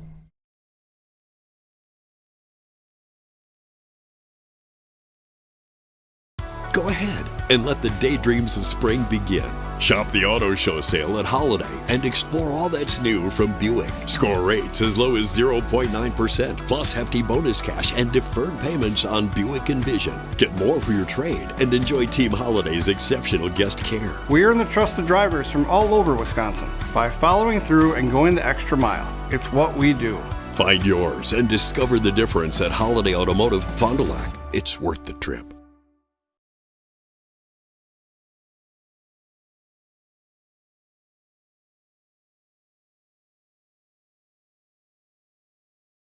real estate is something that we are doing together. We're in it together till the end. The best achievement that I can have is when the property successfully closes. Probably the most rewarding part of my role with Addison Jones. Yeah, welcome back here to live action. 2 officials now as the linesman went down. And Coach and I were just talking and joking that he probably should have his official stuff here just in case. Now, this also to me makes the argument, Coach, and again, there's several things that I don't like from NFHS, the National Association, and WIA can modify as they wish. Puck is still loose. A great attack by Cedarburg to almost get the equalizer. Comes back out here, but you can run with, they should be running 4 officials. I know there's a shortage, I get it. Ricocheted wide, Cedarburg trying to get something set up here. Where is the aggressiveness of Springs? Popped loose, battling, puck free, into some bodies cleared by Isaac Sabel. And Springs now coming onto the ice. Gabe Brown is going to put some pressure on the puck, take down a shooting lane. Armani Fisher steps in instead, trying to get it into the neutral zone, just barely. Stepping in is going to be number 12, and they're going to get an offsides whistle. And he's back on the ice. We got to give him a hand, a huge, huge hand for the linesman to come out here. Got himself probably stripped up, I'm guessing, right? I missed You saw the trainer, and they actually were going to have another linesman for the next game to come on and fill in for him if needed. Yeah, and so you're right. They're not going to do 2 games in a row, not at a varsity level, not in the playoffs. Drop down low, Armani Fisher, 3 seconds, 2. Lost it, but it's going to be okay because the penalty is killed off. And Springs with a 1-goal lead. Fisher gets it over to Sabel. Sabel back over to Braun. It's going to go down into the corner. Brown has it, turns around, centers it into the house, and a perfect goal put in the back of the net by number 23 for St. Mary's Springs. Great work as Tate Baker received an incredible feed from Gabe Brown, and Baker did not miss. Put it right in the back of the net for the goal. And I don't remember who brought it up here to Braun. At 5:32. Back to a 2-goal lead.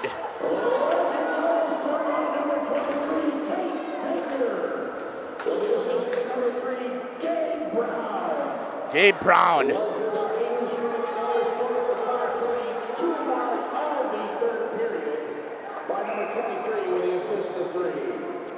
Gertag gets the whistle, holding on to the puck. Whoops, I thought that Cameron had his camera up there. 5-12. Goals are 2-goal differential right now. So we got to definitely talk to Gabe Brown at the end of this game. I agree. Trying to look for some other folks to have a conversation with. Yeah, without Westergaard tonight, obviously Gabe Brown and others needed to step up, which they did. Yeah, they did. Missing, so I got Isaac Zabel with two assists. That's going to be popped in. Going back into the box. I did not see what happened. I had my head down. Looks like it's going to be a cross check. Oh, yeah. I was able to pick it up there on the instant replay. So number 17, Jaden Meisner.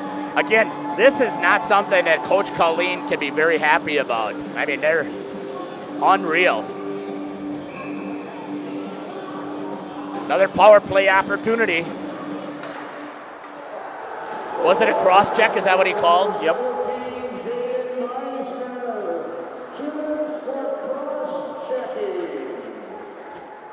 .451.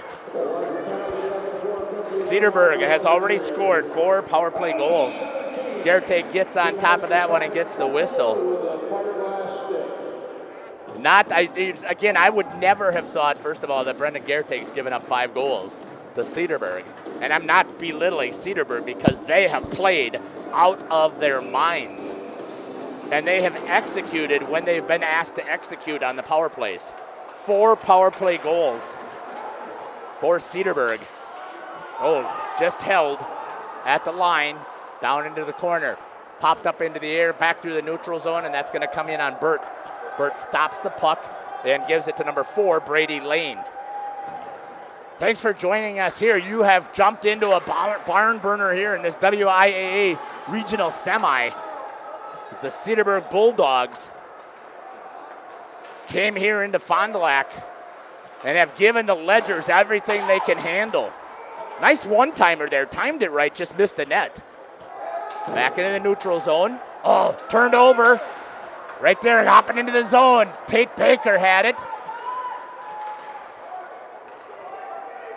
Oh, they backed off. That kind of surprised me here again.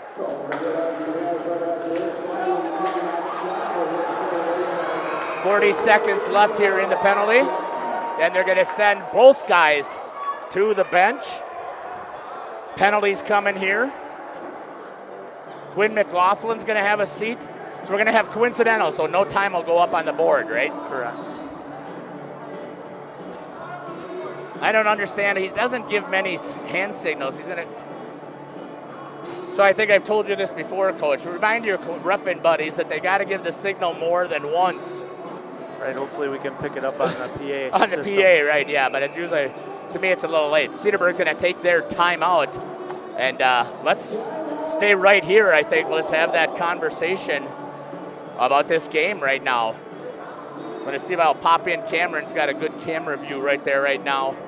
We'll swing this one here and see if we can get this one in on Springs.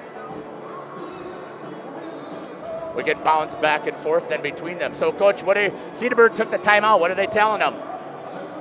Yeah, it'll be interesting to see if they do pull their goalie. I know we've always talked about that in the past. Yep. When to do it. When to do it. I mean, obviously, this would be a moment, but also we still got a lot of time, 3 minutes and 32 seconds left.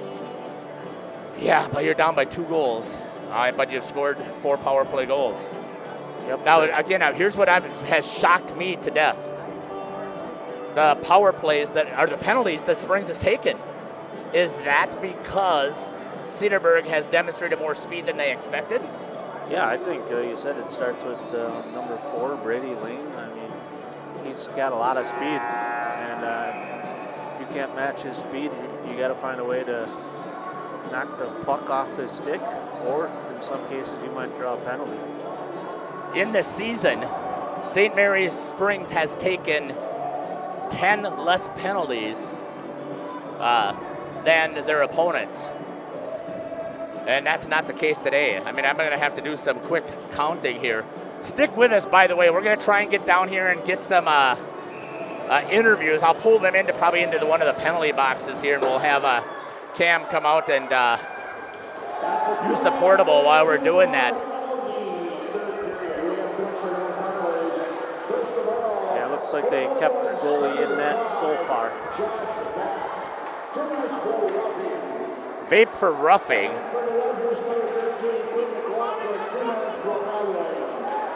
For what?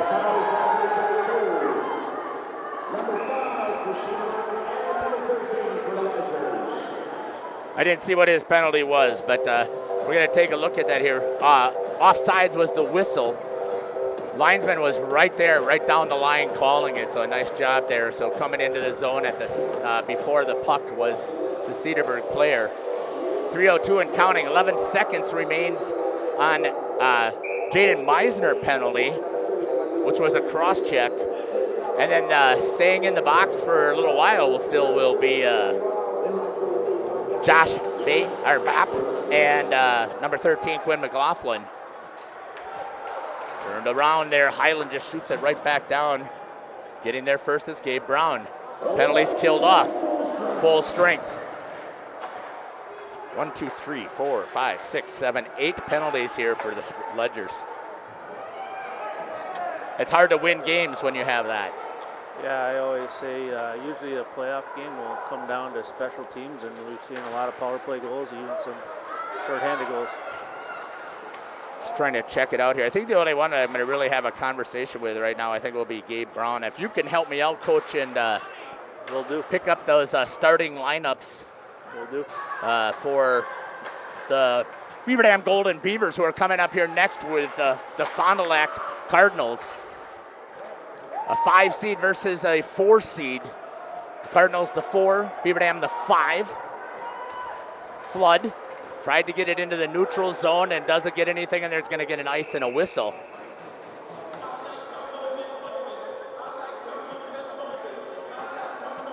So I definitely see if we can get a hold of Coach and Gabe Braun at least and have a conversation right here. So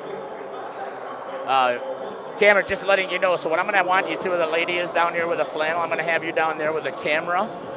Guys, we'll do the interviews at the end of the game, and I'll pull them into the penalty box so that the other team can start their warm-up. It'll have to be quick because I got to run those commercials again for the Fond du Lac game, so I'm going to get everything set up here soon as there's about 1:55 left in the period, okay?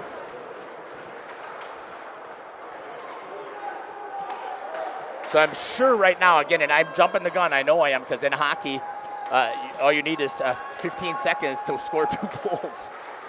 Make a couple of mistakes on the backside. And now I'm not expecting that Springs would make that, but I wasn't expecting Springs to give up 5 goals either. So that's a huge difference. Yeah, and the goalies for Cedarburg's looking towards the bench. So if they they got 2 goals they got to score here. Right, I think they're looking for it. They first got to get control of it, and it looks like he's coming off now. So all you can do is hope, right? And this is typically where you see, though, this is a specialty area for Springs. Backhanded into the corner instead of hitting into the empty net. Coming up around 1 minute remaining.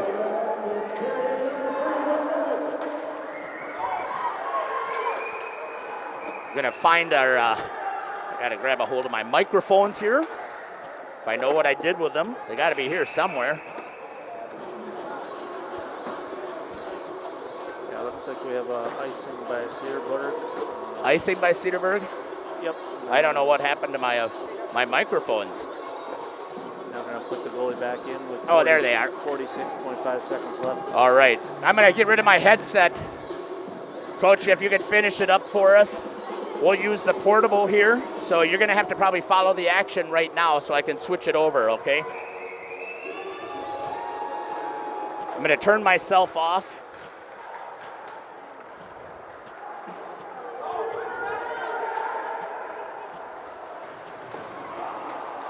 Testing. Ooh. That was a little hot. Woo. There, turn that off. Really am hot here, so Coach, you'll have to probably control me here in number 2 as well with the microphone. So you got to control me here in number 2. That's the volume of the microphone. So if I'm too loud, turn me down, okay? Okay. In number 2. So you got to watch here. Watch for us bouncing, okay? 28 seconds left. So a little bit hot there still. Yeah, Cedarburg back on the power play for 28.9 seconds left. They got the so it's going to be a 6-on-4.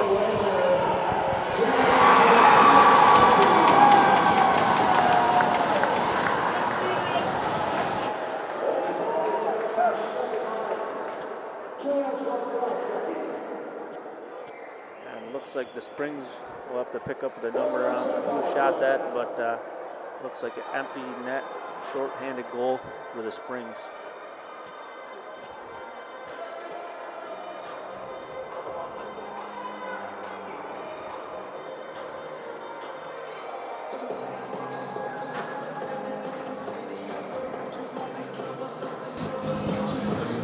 Coach, I left my papers up there, so I don't know, but you have to tell me how many points Gabe Braun has.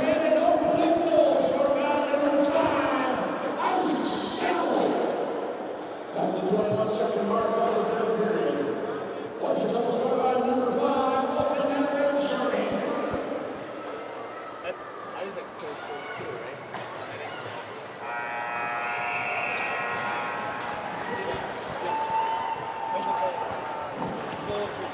So, Coach, if you can pick up the celebration of Springs right there. Absolutely. You want to tell Cameron to come on down here by the glass? Will do. I'm assuming that Fond du Lac will.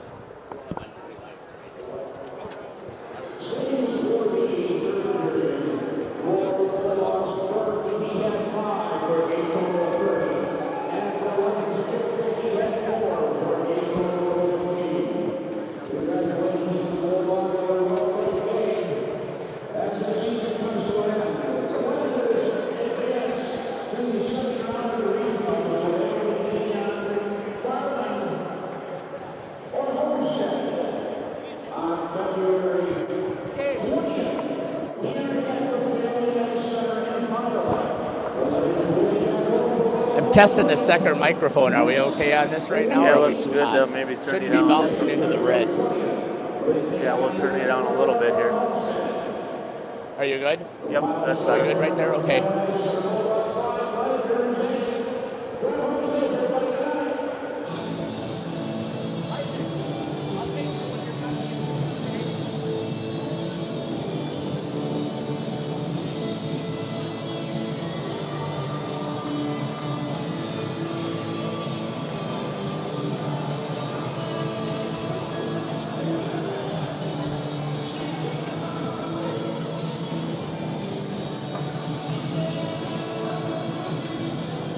Yeah, we'll go in the box so we can warm up. Together?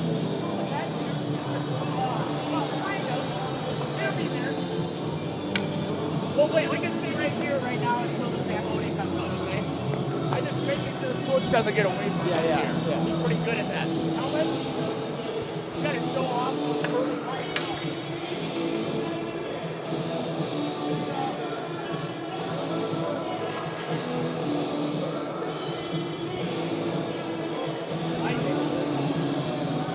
We'll start out with you. So just hold that microphone up right about here. Okay. All right. Hey, nice game again tonight.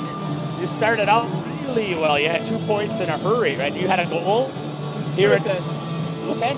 2 assists. Two assists in the right away at the beginning, right? Was this a third assist or was that your goal? That's my goal. Excellent. So a nice night tonight. Yep. Individually. Talk to me about how you thought the game went, though.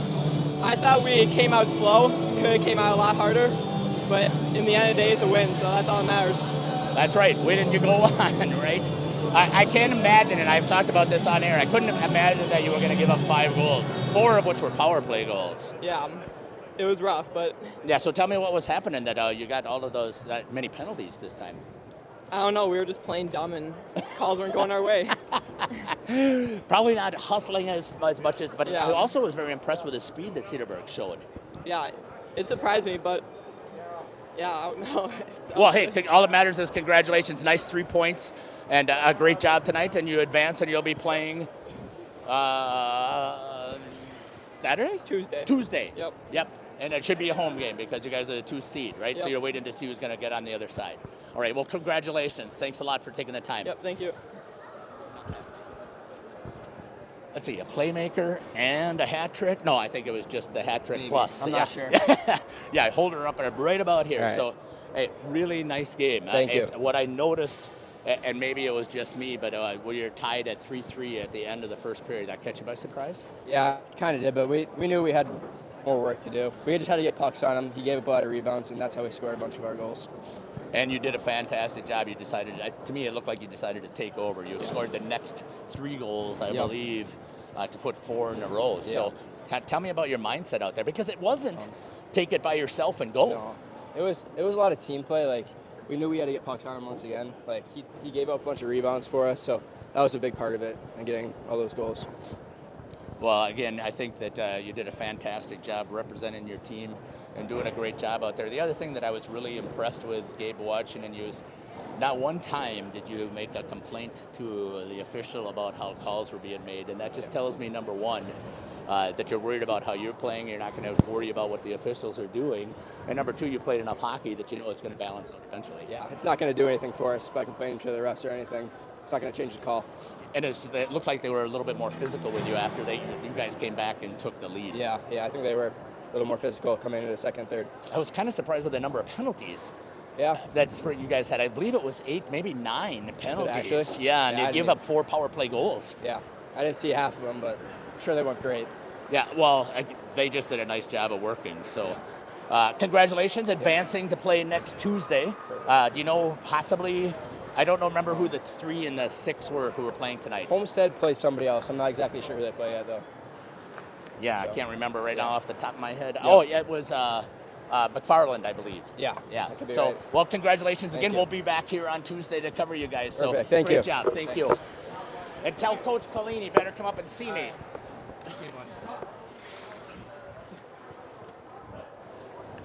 Great job there, Cam.